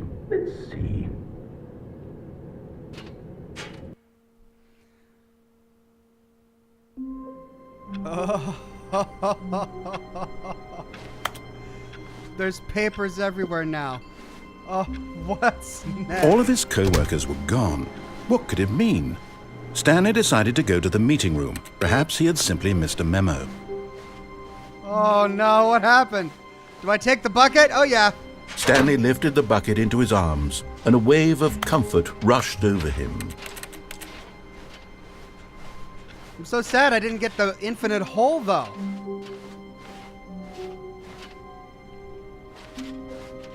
Stanley clutched the bucket tightly to his chest and entered the door on his left.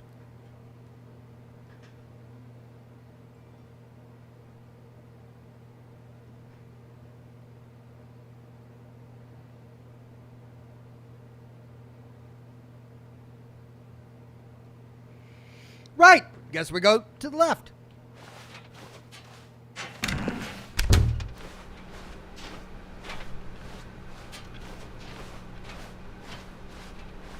Still no one was here. Stanley needed the bucket's warmth and comfort now more than ever. Perhaps his boss's office was where he'd find answers. Oh, Stanley, can you feel it? The broom closet. It wants the bucket. You can feel that, can't you? The aura of jealousy, it's as clear as day. This broom closet believes it deserves the bucket. I can really feel it now. It's a bucket. It belongs in a broom closet. That's what the broom closet is trying to say here. It's supposed to go with the other cleaning supplies. Good for you, Stanley. Don't give in. Don't hand over the bucket. I know how hard it must be, given the pressure that the broom closet is putting on your shoulders right now, but you have to be strong. This is your bucket. This is your companion and lifelong friend. You can't hand it over. Oh, no. We're getting into name-calling now, it seems. Is this how low the broom closet has sunk, that it has to resort to this stream of petty insults simply in order to get you to hand over the bucket? Stanley, I never liked this broom closet for a variety of reasons, but even this is worse than I had imagined. And wait, now the broom closet has the gall to imply that you and the bucket are not truly deep and lasting friends? That your relationship is purely superficial and convenient? That your life is so banal and meaningless that you'd feel the same sort of kinship towards any inanimate object which happened to lay in your path in an even partially enticing manner? Well, I never. Go on, Stanley. Lay into it. Really tell the broom closet off for its demeaning comments. Expand on the wide variety of experiences you and the bucket have shared together. Go through each of them point by point. Share your journal entries detailing the rich emotional landscape of your feelings for the bucket as they have changed and evolved over the years. Let him have it. Yeah, screw you, broom closet. Trying to take my bucket. Okay, I've got you something which I think will help settle this debate once and for all. Here we go. Property of There. Stanley. Now it's settled. No more debate, no more discussion. Take a hike, broom closet, with all your meandering philosophical diatribes about the nature of cleaning supplies and their relationship to broom closets in the natural order of things.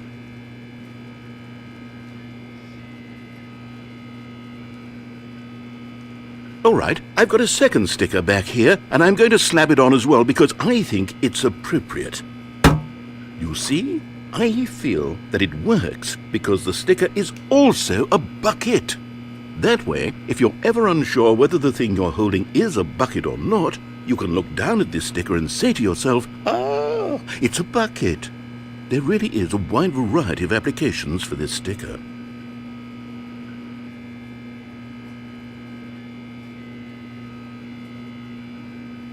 You know what? I could take the name-calling and the dismissal of your kinship with the bucket, but now the broom closet is just giving us the silent treatment. And to be honest, I'm sick of the pettiness on display. You can stay here all you like, but I've had it with this impetulant room of cleaning supplies. Easily the most childish such room I've ever been in. I'll see you outside, and we can get on with the story about you and your bucket. Thank you, narrator. His hatred of the broom closet knows no bounds.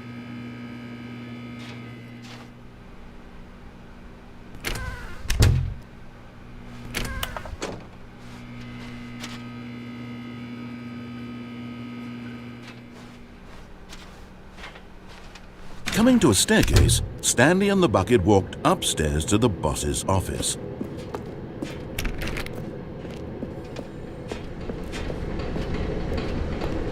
But Stanley just couldn't do it. He considered the possibility of facing his boss, admitting he had left his post during work hours. He might be fired for that. And in such a competitive economy, why had he taken that risk? All because he believed everyone had vanished? His boss would think he was crazy. And then something occurred to Stanley. Maybe, he thought to himself, maybe I am crazy. He looked down at the bucket in his arms. Am I crazy? He asked the bucket. The bucket returned his gaze, but said nothing at all. That's strange, Stanley thought. Usually the bucket is a source of guidance and wisdom for me in difficult times such as these. He held the bucket close, yet felt none of its familiar reassurance and comfort. And that's when Stanley realized, this isn't my bucket. It's just a normal, everyday bucket. Someone else's bucket, perhaps. How did I end up with someone else's bucket? This is all terribly wrong. Surely no good would come from this. Where's my Who bucket? knows what sorts of bizarre hallucinations Stanley might experience without the psychologically grounding presence of his bucket. And indeed, now he noticed that the rooms were repeating, which was, of course, very odd. And now he felt himself floating off the ground. Oh, gracious, he exclaimed. Without my bucket, I've gone truly mad. Where is it? I must find it. Far off in the distance now, he heard it, calling to him. Stanley! Stanley, it's me, the bucket. Could it truly be? He rushed forward from room to room, passing by one bucket after the next. Buckets! None of them were his. None of them were his special bucket. No! Come to me, Stanley. Find me. Where's my bucket? He had to find the bucket. He had to return to his old friend. It was the only way to truly restore his sanity. And then suddenly, he froze dead in his tracks. He knew where the voice of the bucket had been coming from. The real bucket was inside of him all along. It was incredibly painful. Stanley doubled over in agony and blacked out.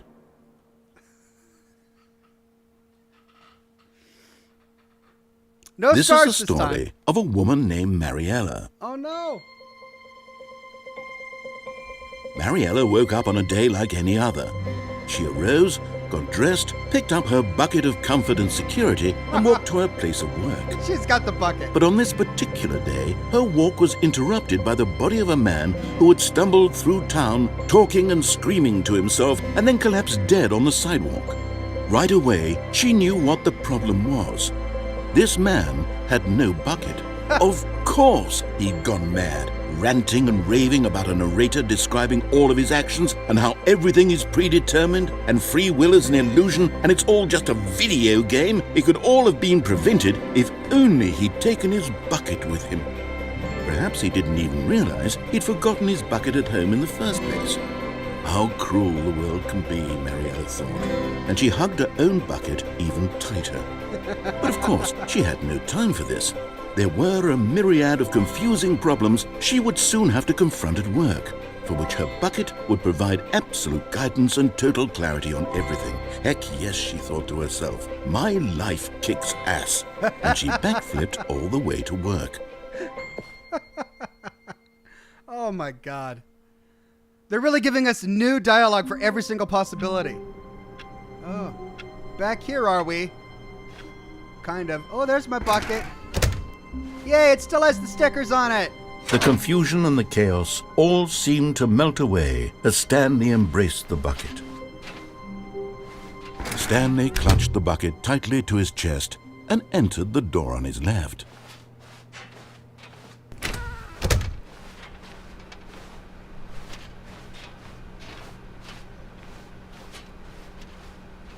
Still no one was here. Stanley needed the bucket's warmth and comfort now more than ever. Perhaps his boss's office was where he'd find answers. Stanley, we must move on from this broom closet, simply because I have no remaining stickers. If I did, you can guarantee we'd be in here for hours. But alas, no stickers. No more stickers from my bucket. Aww. I guess that's it for the broom closet.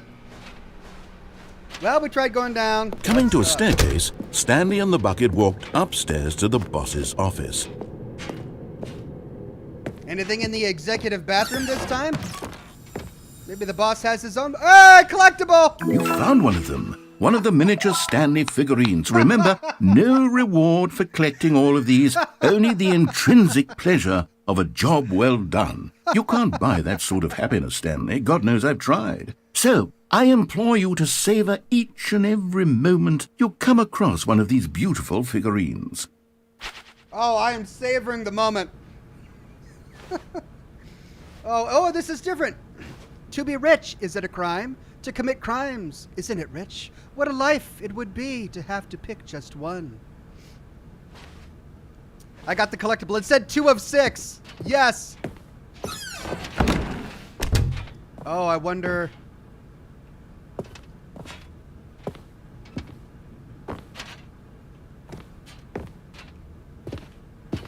Oh, it's not gonna let me. Come on. Oh, I wonder what happens with the elevator. Forgot about this.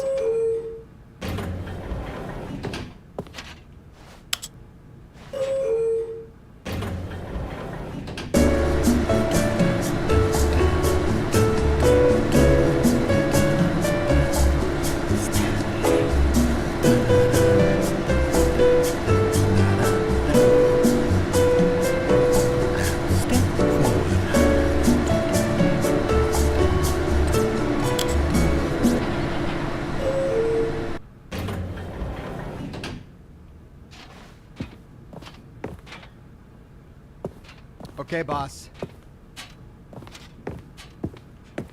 Stepping... Ah! Ah! Ah! Okay. Ah.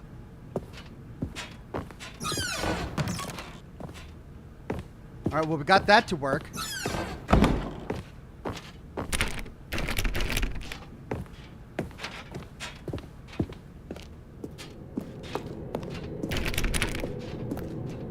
Escape pod.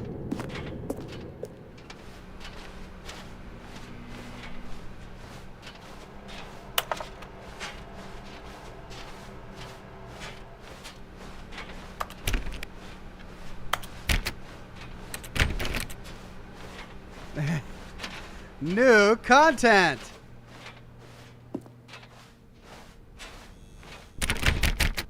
Blocked.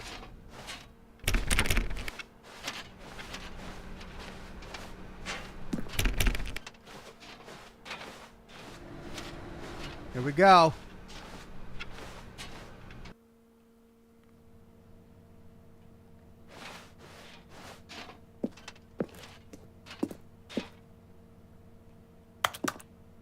Escape from me! All the way to the top!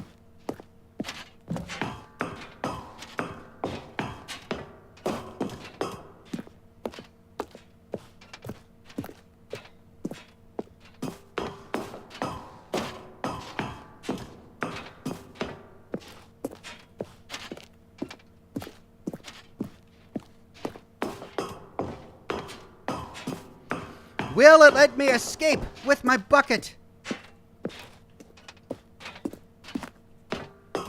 I can live happily ever after. Just me and my bucket. No narrator. Just the two of us.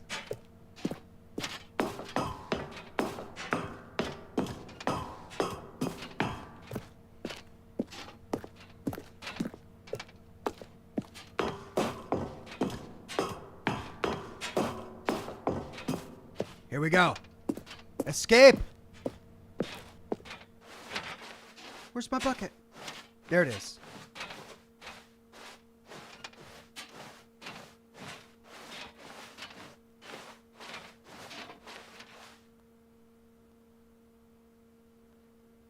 Yes, we're getting in it. Oh. We're sending the bucket away.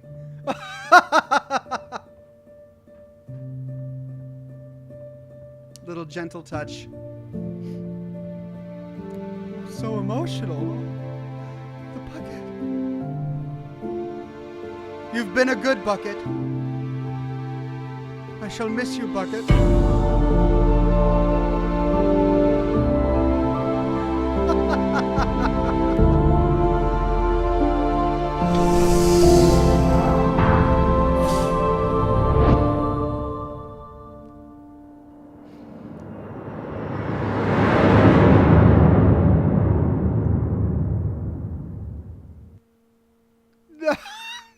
No, the bucket is gone.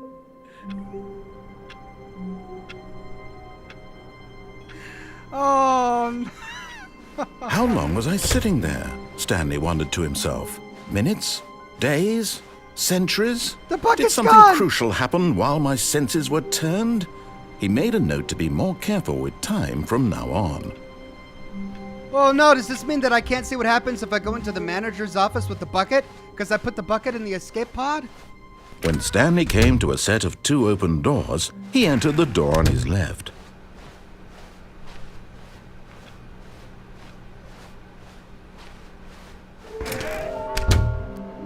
There will be a reward for finding them all? How can we find them? Trust the completionist's instinct. What we know, small floating objects have appeared across the office. We have to synergize our resources to ensure their retrieval. There are many questions. There was no memo from management. Agenda. How can you tell you've spotted one? What makes them float in the air? Who took these pictures? Well, we found the one in the bathroom. Fig leaves are hard to find. Follow clues provided by employee 416. We can do it. Red room? Maybe we are the collectibles. Thank you, and good luck. No. So these are clues to where we can find them. Please do not leave the office before reporting back on any new findings. Inside of a sequel exhibit, a private but smelly place, a large room, lots of boxes, stairs, something to do with stairs, somewhere both red and blue, nearby a fireplace. There was a large room filled with boxes. Okay, so we need to go to the manager's office for the one in the fireplace. Oh, no. Oh, no, no, no, no, no, no, no, no, no, no, not again. I won't be part of this. I'm not going to encourage you. I'm not going to say anything at all. I'm just going to be patient and wait for you to finish whatever it is you enjoy doing so much in this room. Please take your time.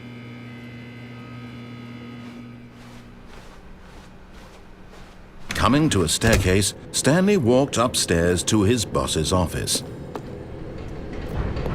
Another miniature Stanley figurine. This, there really must be a snappier name for these things. What about mini-stands? Stanley figs? What about Stanlerines? Yes, I think I like that. Another Stanlerine under your belt. Okay. 3 of 6.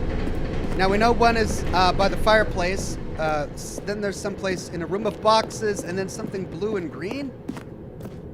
Or blue and red. Blue and red. Let's see, we got the one in the bathroom. There's the fireplace. Boxes. Here's the door. Just go. Stanley fig. We gotta get another Stanley fig.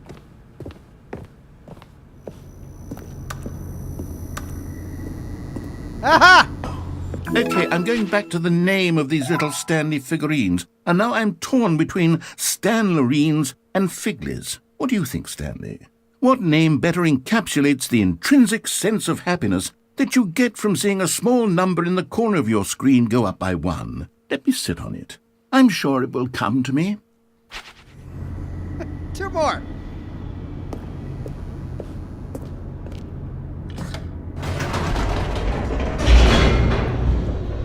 I've lost my bucket. feel so sad that I've lost my bucket.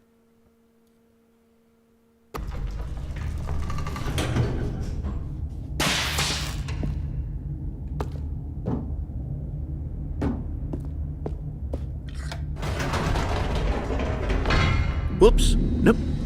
Never mind. Stanley actually got back into the elevator and went back up. Silly me. Why did Stanley do that when he knew that it would just lead back to his boss's office? Well, that's a great question. I just can't wait to find out. So it looks like this is the same.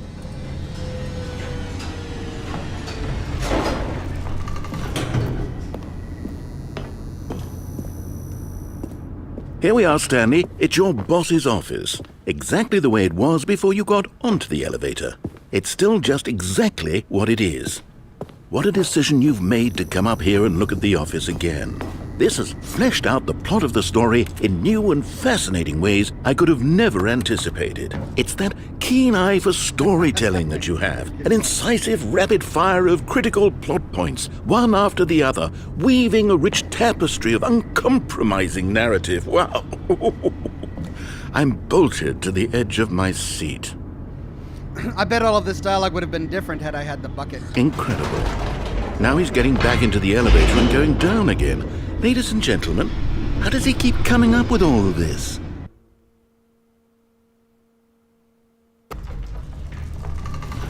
Surely this time Stanley will walk forward into the spooky corridor, won't he? Stanley walked straight ahead through the large door that read Mind Control Facility. Escape. Is that where we saw all the boxes? Although this passageway had the word escape written on it, the truth was that at the end of this hall, Stanley would meet his violent death. Alt Grendel says this has got to be the strangest game The door I've ever behind seen him you was play. not shut. Stanley still had every opportunity to turn around and get back on track. At this point, Stanley was making a conscious, concerted effort to walk forward and willingly confront his death.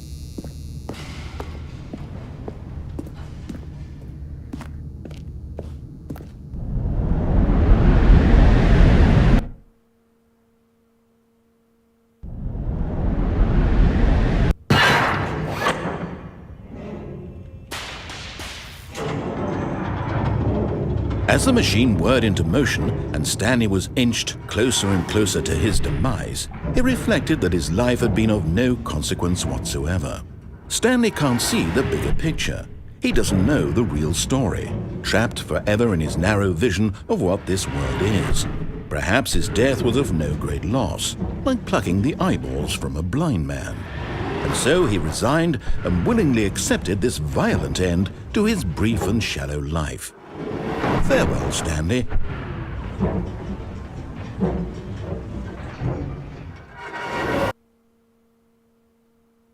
Farewell, Stanley, cried the narrator, as Stanley was led helplessly into the enormous metal jaws.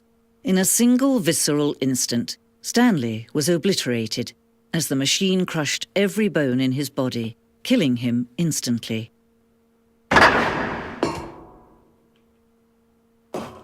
Boxes? Wasn't there a big room with boxes this way? And yet it would be just a few minutes before Stanley would restart the game, back in his office, as alive as ever. What exactly did the narrator think he was going to accomplish? Sarah! When every path you can walk has been created for you long in advance, death becomes meaningless, making life the same. Do you see now? Do you see that Stanley was already dead from the moment he hit start? Sarah says, survived my college anatomy class 4.0 with a 99%. Call me Dr. Sarah now. Thanks for being there in the background while I studied. Cheers. Congratulations, Dr. Sarah. Good on you, my friend. Freddie Simmons says, standing still in front of the two doors might not trigger the narrator if you have the bucket. I've only triggered the storyline earlier in the gameplay, so closing to the desktop and restarting might be necessary to get it. Okay. Thank you for that. Scenes from the development of the boss's office. All right, so we're back here. Narrator Stanley outtakes. walked over the bridge.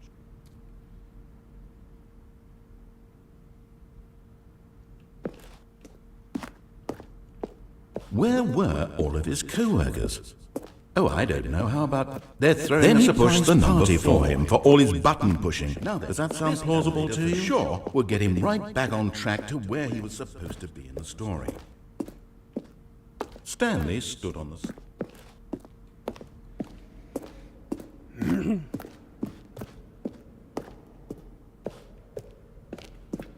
Somewhere blue and green. Is there someplace blue and green here? Where we can get... That's the exit. I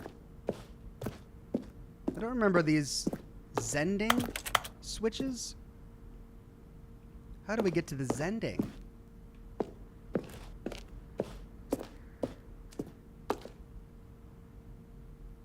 Oh. First choice. Obey, disobey, lounge, maintenance. The confusion ending, the other entrance would be hidden depending on how you entered. Vent. Number 4. Maintenance layout. The apartment timer. See, I never got to the apartment.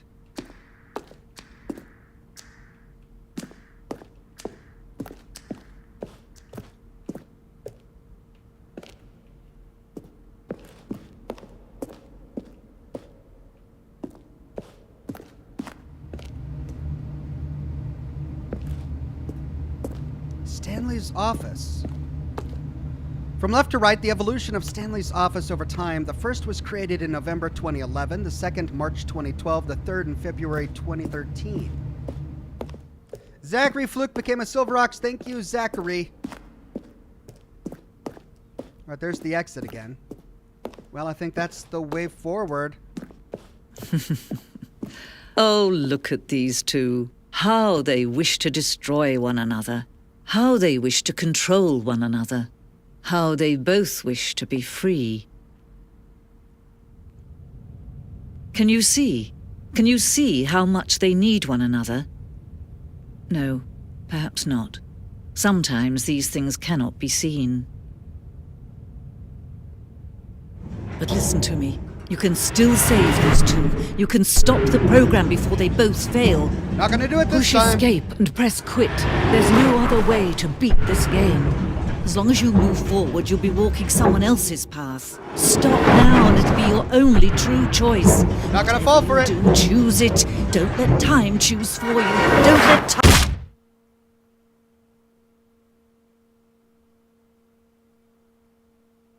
And if I get crushed?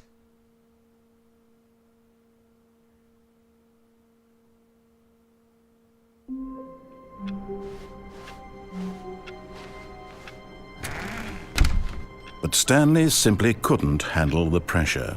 What if he had to make a decision? What if a crucial outcome fell under his responsibility? He had never been trained for that. No. This couldn't go any way except badly. The thing to do now, Stanley thought to himself, is to wait. Nothing will hurt me. Nothing will break me. In here I can be happy forever. I will be happy. Stanley waited. Hours passed, then days. Had years gone by? He no longer had the ability to tell. But the one thing he knew for sure, beyond any doubt, was that if he waited long enough, the answers would come. Eventually, someday, they would arrive. Soon, very soon now, this will end. He will be spoken to. He will be told what to do.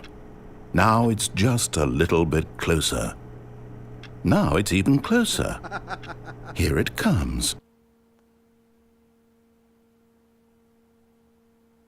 Ah. All of his co-workers were gone. What could it mean? Stanley decided to go to the Bucket! meeting room. Perhaps he had simply missed a memo. I need my bucket. Warmth spread through Stanley's arms. With the bucket in his arms again, he was home. Yay, my bucket's back somehow.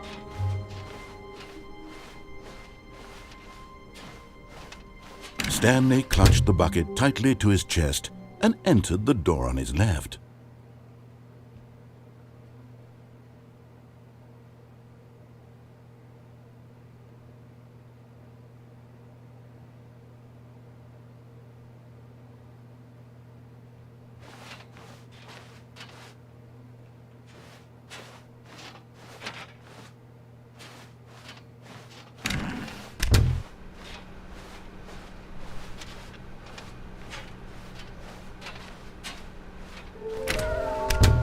Large room, lots of boxes, somewhere both red and blue.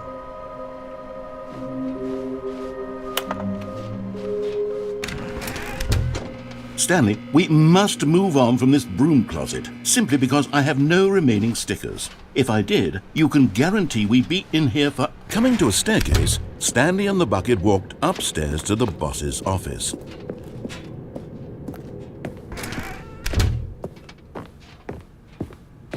Stepping into his manager's office, Stanley was once again stunned to discover not an indication of any human life. Crushed by the weight of this revelation, Stanley may have broken down into an emotional dumpster fire if not for the soothing presence of the bucket. Even now, in his darkest of hours, did the bucket's warmth and guiding light pierce the dark clouds of confusion and chaos. It would be with him always. The bucket would. And he knew it. So The glad two to have of the them bucket were back. inseparable. At this point, Stanley was so absorbed in the tender spiritual connection he shared with the bucket that he didn't notice the keypad behind the boss's desk. Nor in his bliss of simply being near the bucket did he have any notion that the PIN number for the keypad was 2845. But Stanley guessed the correct code by sheer luck. Was it that the bucket knew all along? Was the bucket guiding him? Yes, this is certainly the most logical explanation.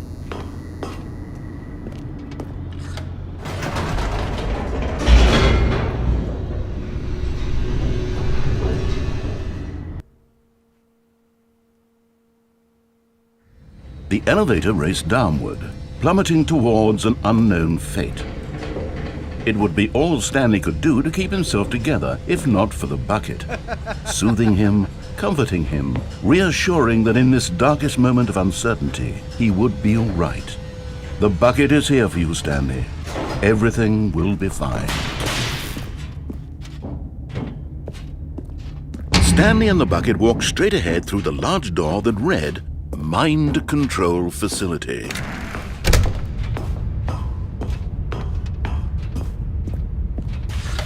The lights rose on an enormous room packed with television screens.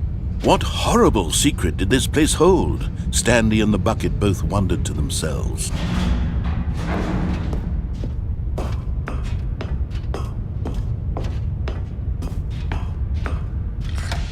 The monitors jumped to life, and Stanley nearly dropped the bucket in shock. Everyone in the office was being videotaped, monitored like guinea pigs. The bucket had never seen anything like this, and it very nearly burst into tears as Stanley cradled it gently, reassuring it that everything would be fine. The bucket nearly burst into tears. Poor bucket. Was the bucket under the mind control facility's influence as well? Had the bucket been told to do things it didn't wish to do? What kinds of things does a bucket want to do or not want to do in the first place? These questions raced furiously in Stanley's feeble mind. No! He screamed into the bucket. He couldn't accept it. His own life in someone else's control, never! He squeezed the bucket tighter, his one friend in the entire world. At this point, he could trust no one except for the bucket.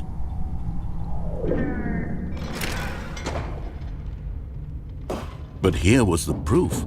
The heart of the operation. Controls labeled with emotions, happy or sad or content. Walking, eating, working, all of it monitored and commanded from this very place. And as the cold reality of his past began to sink in, Stanley decided that this machinery would never again exert its terrible power over another human life. for he and the bucket would dismantle the controls for good. Two best friends, Stanley and the bucket, up against the world. They high-fived in a really cool way, and the bucket made a sassy comment about taking down the system. Let's see what happens if I take control with the bucket.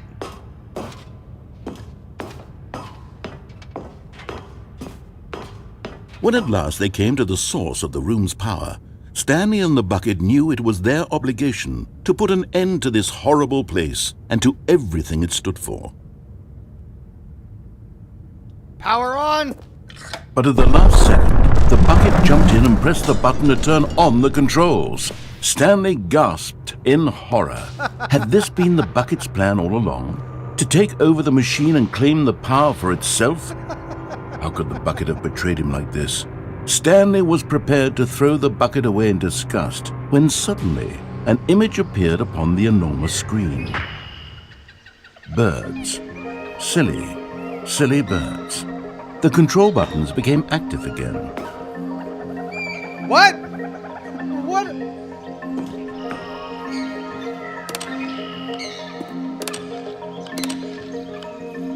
Stanley flipped through one video of silly birds after another, and then it dawned on him. This wasn't a mind control facility at all. It was a facility for monitoring and surveilling silly birds all over the world. The mind controls were only a facade to disguise its true intentions. Had the bucket known this all along? Stanley marveled at the metal genius in his hands, the one who had pointed him towards this incredible discovery. Stanley and the bucket never found freedom because they spent the rest of their lives here in this place, flipping through live streams of the silliest birds imaginable. Of all the possible paths his life could have taken, this one was surely the best. And Stanley was happy. Yay, silly birds!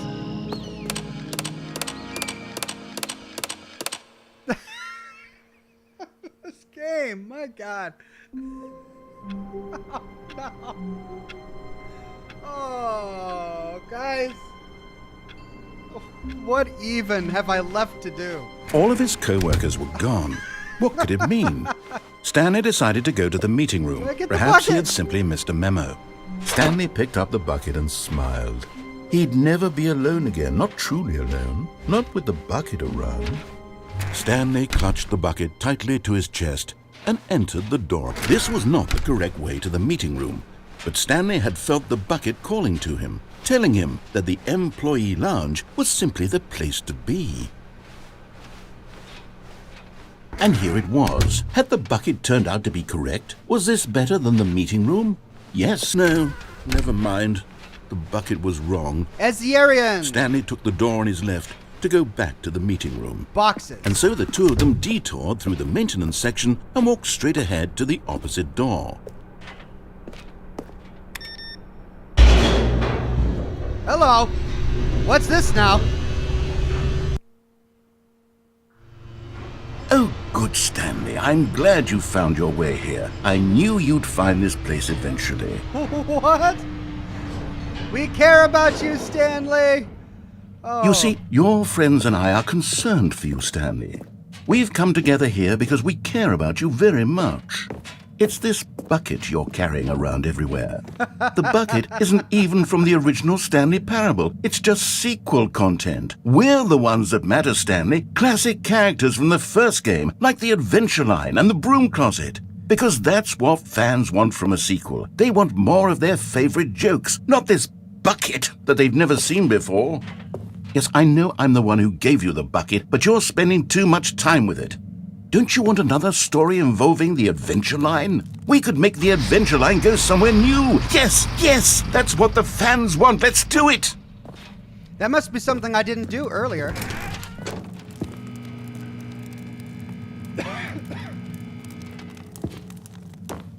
Well, there's the broom closet. There's the big baby. Let's follow the Adventure Line. Whee! Look at that wacky line. Who knows where it'll go off to next? Oh, and it played some silly music as well.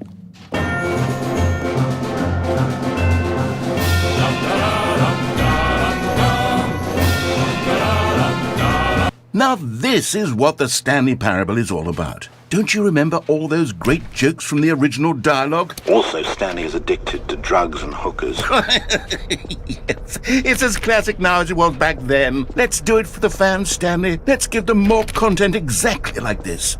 But if we want to do that, you're going to have to give something up. No, not my bucket. Don't make me give up my bucket.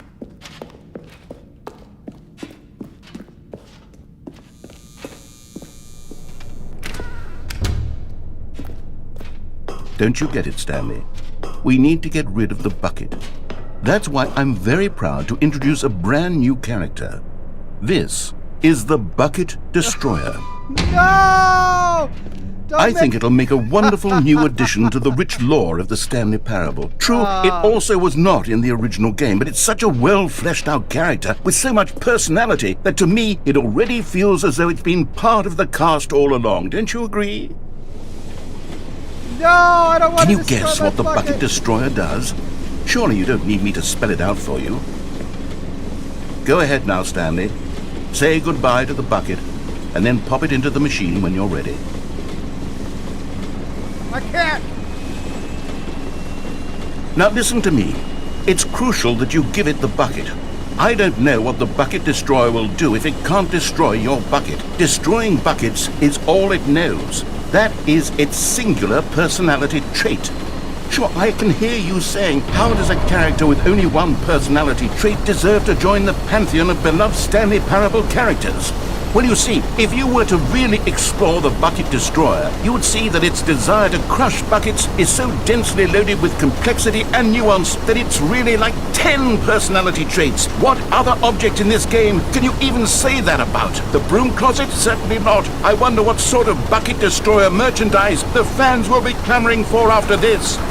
Okay, the Bucket Destroyer is getting very upset now. You'll have to hurry and feed it. We can't get back to the classic Stanley Parable characters like the Adventure Line or the Bucket Destroyer until you crush that damn bucket. No! Quickly now. The fans are waiting. Do it, the fans, Stanley. my only Give the friend. fans what they want. Hurry and... The Bucket Destroyer. It exploded because it couldn't destroy my bucket.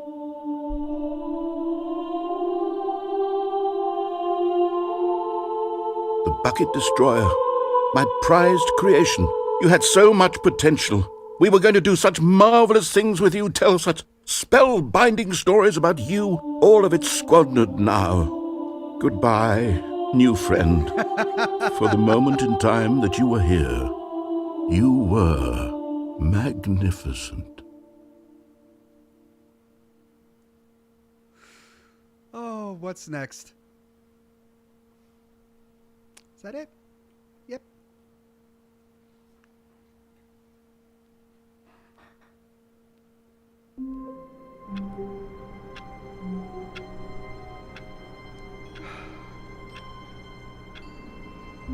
"15 minutes.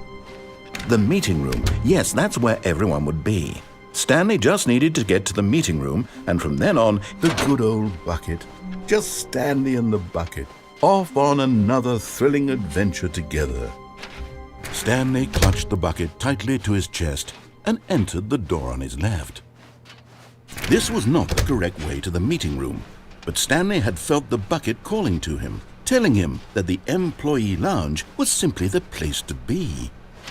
And here it was. Had the bucket turned out to be correct? Was this better than the... No, never mind. The bucket was wrong. Stanley took the door on his left to go back to the meeting room. Someplace with boxes. No, Said the bucket. don't go to the meeting room. Go somewhere else. There it the is. cargo lift, yes. Go there. There go it to is. the cargo lift. How do I get it?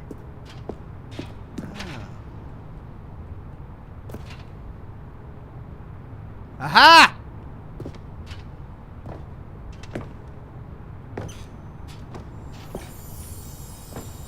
You're getting close now, Stanley. You've nearly gotten all of the Figler Anlarines. Very soon, you'll collect the last one, and then the first number will equal the second number, and that will be it.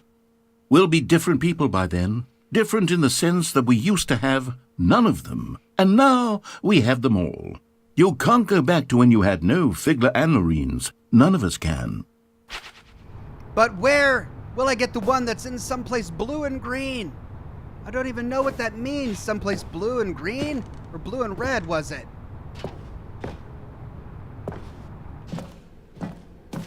Oh! Ooh.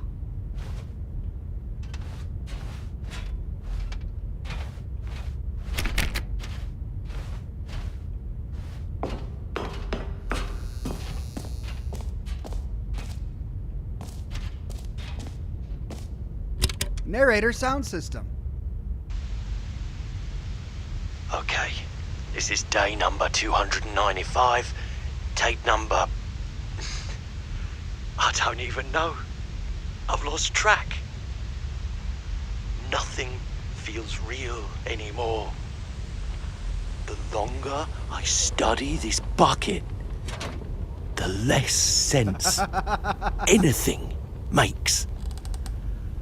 The sheer euphoria I feel every time I pick it up. No matter how many times I've done it, it's always the same feeling. And the emptiness in my chest when I set it down. It doesn't make sense. There's no explanation for it. I still haven't figured out why I see the world so differently when this bucket is in my arms. Why everything feels so... What do I do with this treasure? I can monetize it. Yes. It's unthinkable the amounts of money people will pay for even just an hour with the bucket. This is my golden ticket.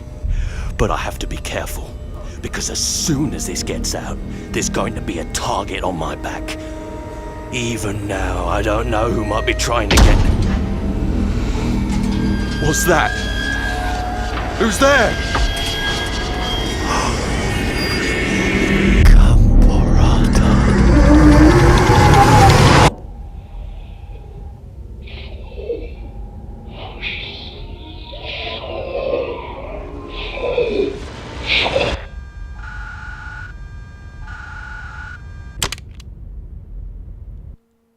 What happened to the guy with the bucket?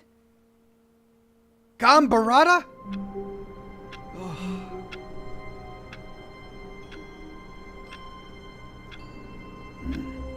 Bottom of the stairs, go through the door, red to blue, says Mr. Master. All of his co-workers were gone. What could it mean? Stanley decided to go to the meeting room. Where are we going today? The bucket asked. Stanley just smiled. Anywhere they went together would be perfectly... Stanley clutched the bucket tightly to his chest and entered the door on his left. Which one had the bottom of the stairs? It was left, right?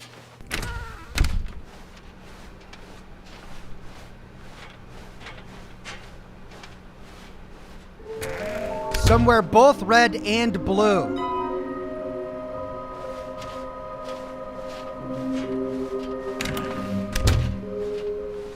Bottom of the stairs. Coming to a staircase, Stanley and the bucket walked upstairs to the boss's office. Both red and blue. But Stanley just couldn't do it. He considered the possibility of facing his boss, admitting he had left his post during work hours. He might be fired for that. And in such a competitive economy, why had he taken that risk? All because he believed everyone had vanished? His boss would think he was crazy. And then something occurred to Stanley. Oh, we've done this before. Maybe, he thought to himself, maybe I am crazy. He looked down at the bucket in his arms. Am I crazy? He asked the bucket. The bucket returned his gaze, but said nothing at all. That's strange, Stanley thought. Usually the bucket is a source of guidance and wisdom for me in difficult times such as these. He held the bucket close, yet felt none of its familiar reassurance and comfort. And that's when Stanley realized, this isn't my bucket. It's just a normal, everyday bucket. Someone else's bucket, perhaps. How did I end up with someone else's bucket? This is all terribly wrong. Surely no good would come from this. Who knows what sorts of bizarre hallucinations Stanley might experience without the psychologically grounding presence of his bucket. And indeed, now he noticed that the rooms were repeating, which was, of course, very odd. And now he felt himself floating off the ground. Oh, gracious, he exclaimed. Without my bucket, I've gone truly mad. Where is it? I must find it. Far off in the distance now, he heard it, calling to him. Stanley! Stanley, it's me, the bucket. Could it truly be? He rushed forward from room to room, passing by one bucket after the next. None of them were his. None of them were his special bucket. Come to me, Stanley. Find me. He had to find the bucket. He had to return to his old friend. It was the only way to truly restore his sanity. And then suddenly, he froze dead in his tracks. He knew where the voice of the bucket had been coming from. The real bucket was inside of him all along. I'm not finding the next collectible. Painful. Stanley doubled over in agony and blacked out. Random person says go to the crane and jump off the balcony. This is a story of a woman named Mariella. We gotta go through this again. Mariella woke up on a day like any other. She arose, got dressed, picked up her bucket of comfort and security, and walked to her place of work. But on this particular day, her walk was interrupted by the body of a man who had stumbled through town, talking and screaming to himself, and then collapsed dead on the sidewalk. Right away, she knew what the problem was. This man had no bucket. Of course he'd gone mad, ranting and raving about a narrator describing all of his actions and how everything is predetermined and free will is an illusion and it's all just a video game. It could all have been prevented if only he'd taken his bucket with him. Perhaps he didn't even realize he'd forgotten his bucket at home in the first place. How cruel the world can be, Mariella thought, and she hugged her own bucket even tighter. But of course, she had no time for this. There were a myriad of confusing problems she would soon have to confront at work, for which her bucket would provide absolute guidance and total clarity on everything. Heck yes, she thought to herself, my life kicks ass. And she backflipped all the way to work. All right, Chad is telling me to go to the right door without the bucket. All of his co-workers were gone. What could it mean? Stanley decided to go to the meeting room. Perhaps he had simply missed a memo.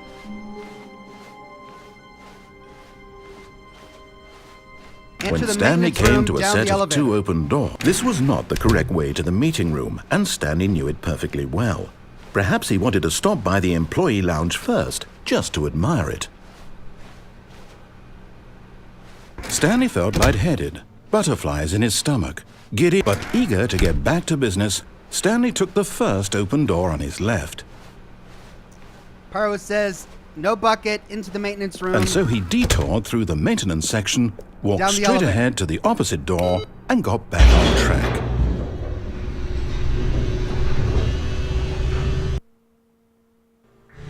But Stanley didn't want to go back to the office. He wanted to wander about and get even further off track. So now in order to get back, he needed to go, from here, it's, left. Left. All right. This is very different without the bucket. Oh, no. No, it's to the right. My mistake. No, not the right. Why would I have ever said it was to the right? What was I thinking? It's clearly... Oh, dear, would you hold on for a minute, please? Now, let's see. We went down right, left, down, left, right. Yep, okay, yes. I've got it now. This story is absolutely, definitely this way. This way? We haven't been here yet. Whoa! No.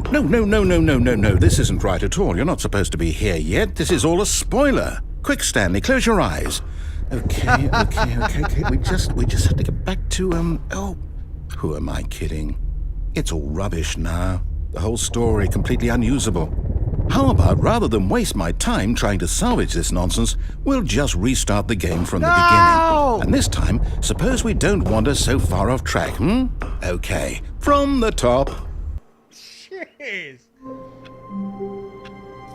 Okay, now they're saying right door, cargo lift, All of his fall into the co-workers were catwalk gone. below. What could it mean? Stanley decided to go to the meeting room. Perhaps he had simply missed a memo.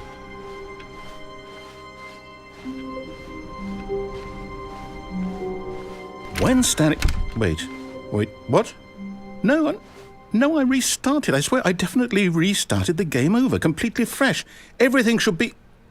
Oh, did something change? Stanley, did you change anything when we were back in that room with all the monitors? Did you move the story somewhere or... Hold on. Why am I asking you? I'm the one who wrote the story. It was right here just a minute ago. I know for sure that it's here somewhere. Okay, then. It's an adventure. Come, Stanley. Let's find the story. Oh, wow. What's this? It's all new.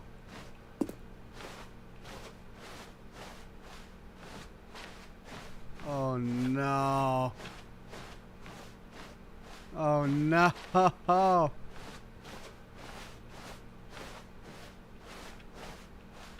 Oh, God. You're going in circles now. Hey, this is good. No! I'll say it. This is the worst adventure I've ever been on. I can promise you there definitely was a story here before. Do we need to restart the game again? Well, I find it unlikely that we'll ever progress by starting over and over again, but it's got to be better than this. Okay, let's give it a shot. Why not? No! Oh. All of his co-workers were gone. What could it mean? Stanley decided to go to the meeting room. Perhaps he had simply missed a memo.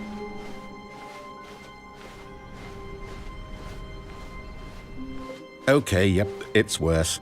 I might be remembering this wrong. It's possible the story is back where we just came from. Why don't we go back the other direction and see if we missed anything? Okay.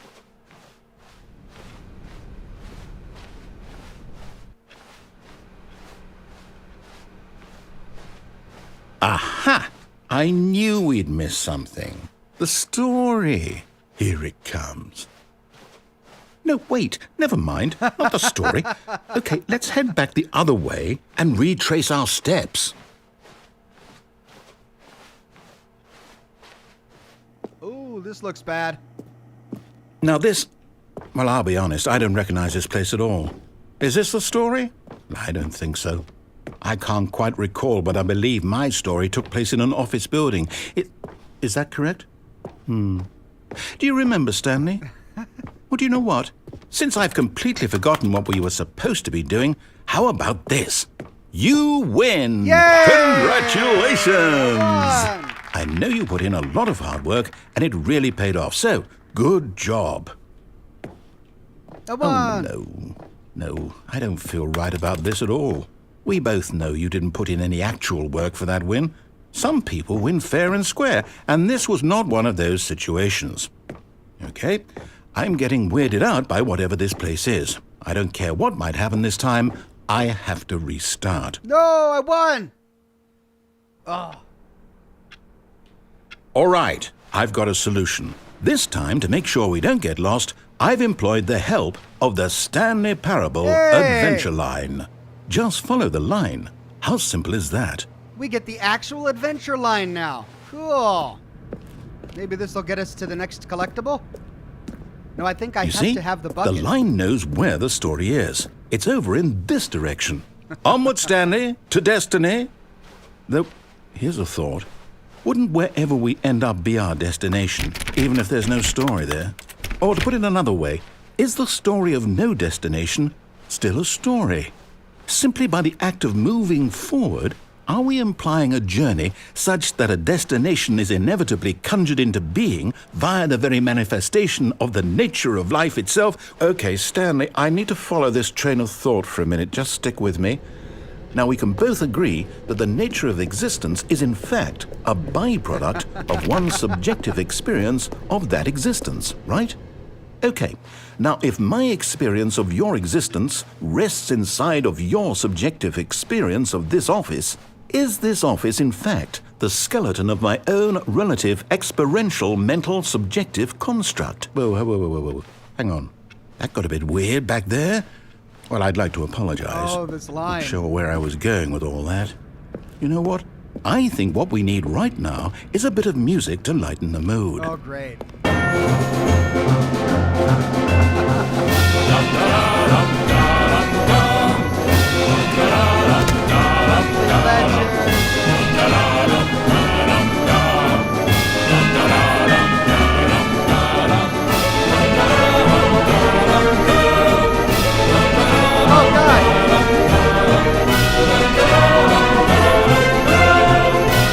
Cut the music, go back and look at that fern. Stanley, this fern will be very important later in the story. Make sure you study it closely and remember it carefully. You won't want to miss anything. Okay, I have memorized the fern. Wait, what? We're back at the office? No. Line, you do know we're looking for the Stanley Parable, right? The story? Is any of this ringing a bell? Well, which way? No! The Stanley Parable Adventure Line 2?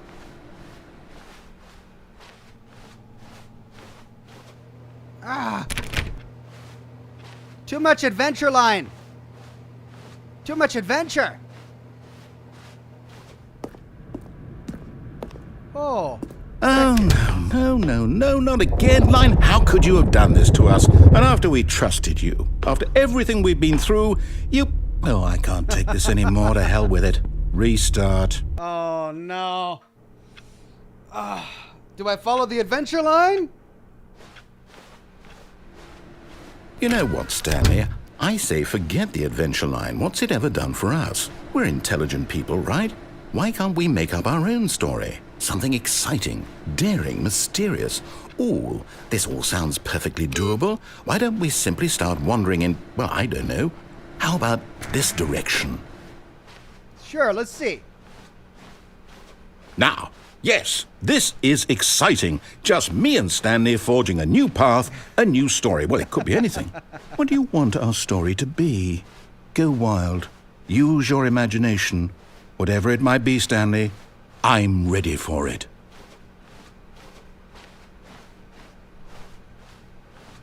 Oh, no, not you again. Stanley, I'd also like to veto the line from having any role in our awesome new story. No lines or monitor rooms. Just don't acknowledge it, and we should be fine. We'll pretend it's not there. I totally don't see this big yellow adventure line. It's just me and you, narrator. There, the line's gone. Good. Whew. Ah, a choice. We get to make a decision. From here, the story is in our control. Okay. How important we mustn't squander the opportunity. In fact, I believe I need a minute to think here. Just walk in circles for a minute.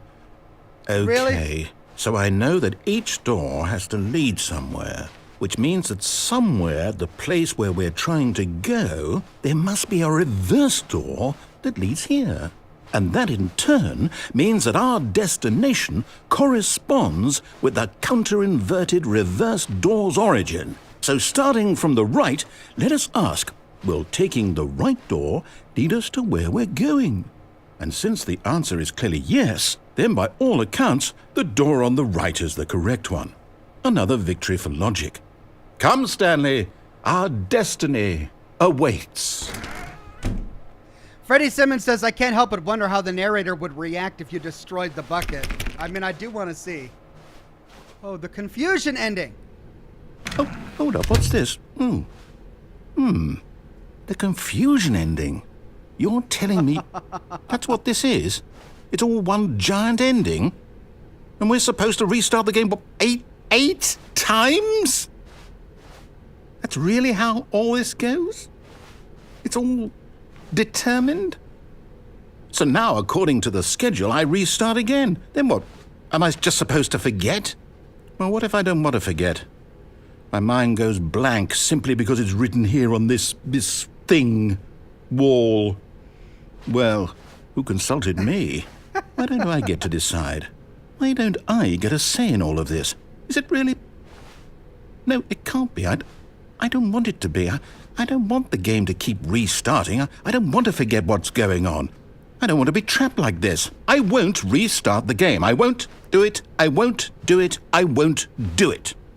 Okay. And the timer stopped? Does that mean schedule? How would we even know? Will someone come for us? Will something happen? So, okay. Okay. I guess now we just wait. You know, I suppose in some way that this is a kind of story. Wouldn't you agree? I'm not quite sure if we're in the destination or the journey, though they're always saying that life is about the journey and not the destination. So I hope that's where we are right now. We'll find out, won't we? Eventually. Well, in the meantime, if you... Whoa!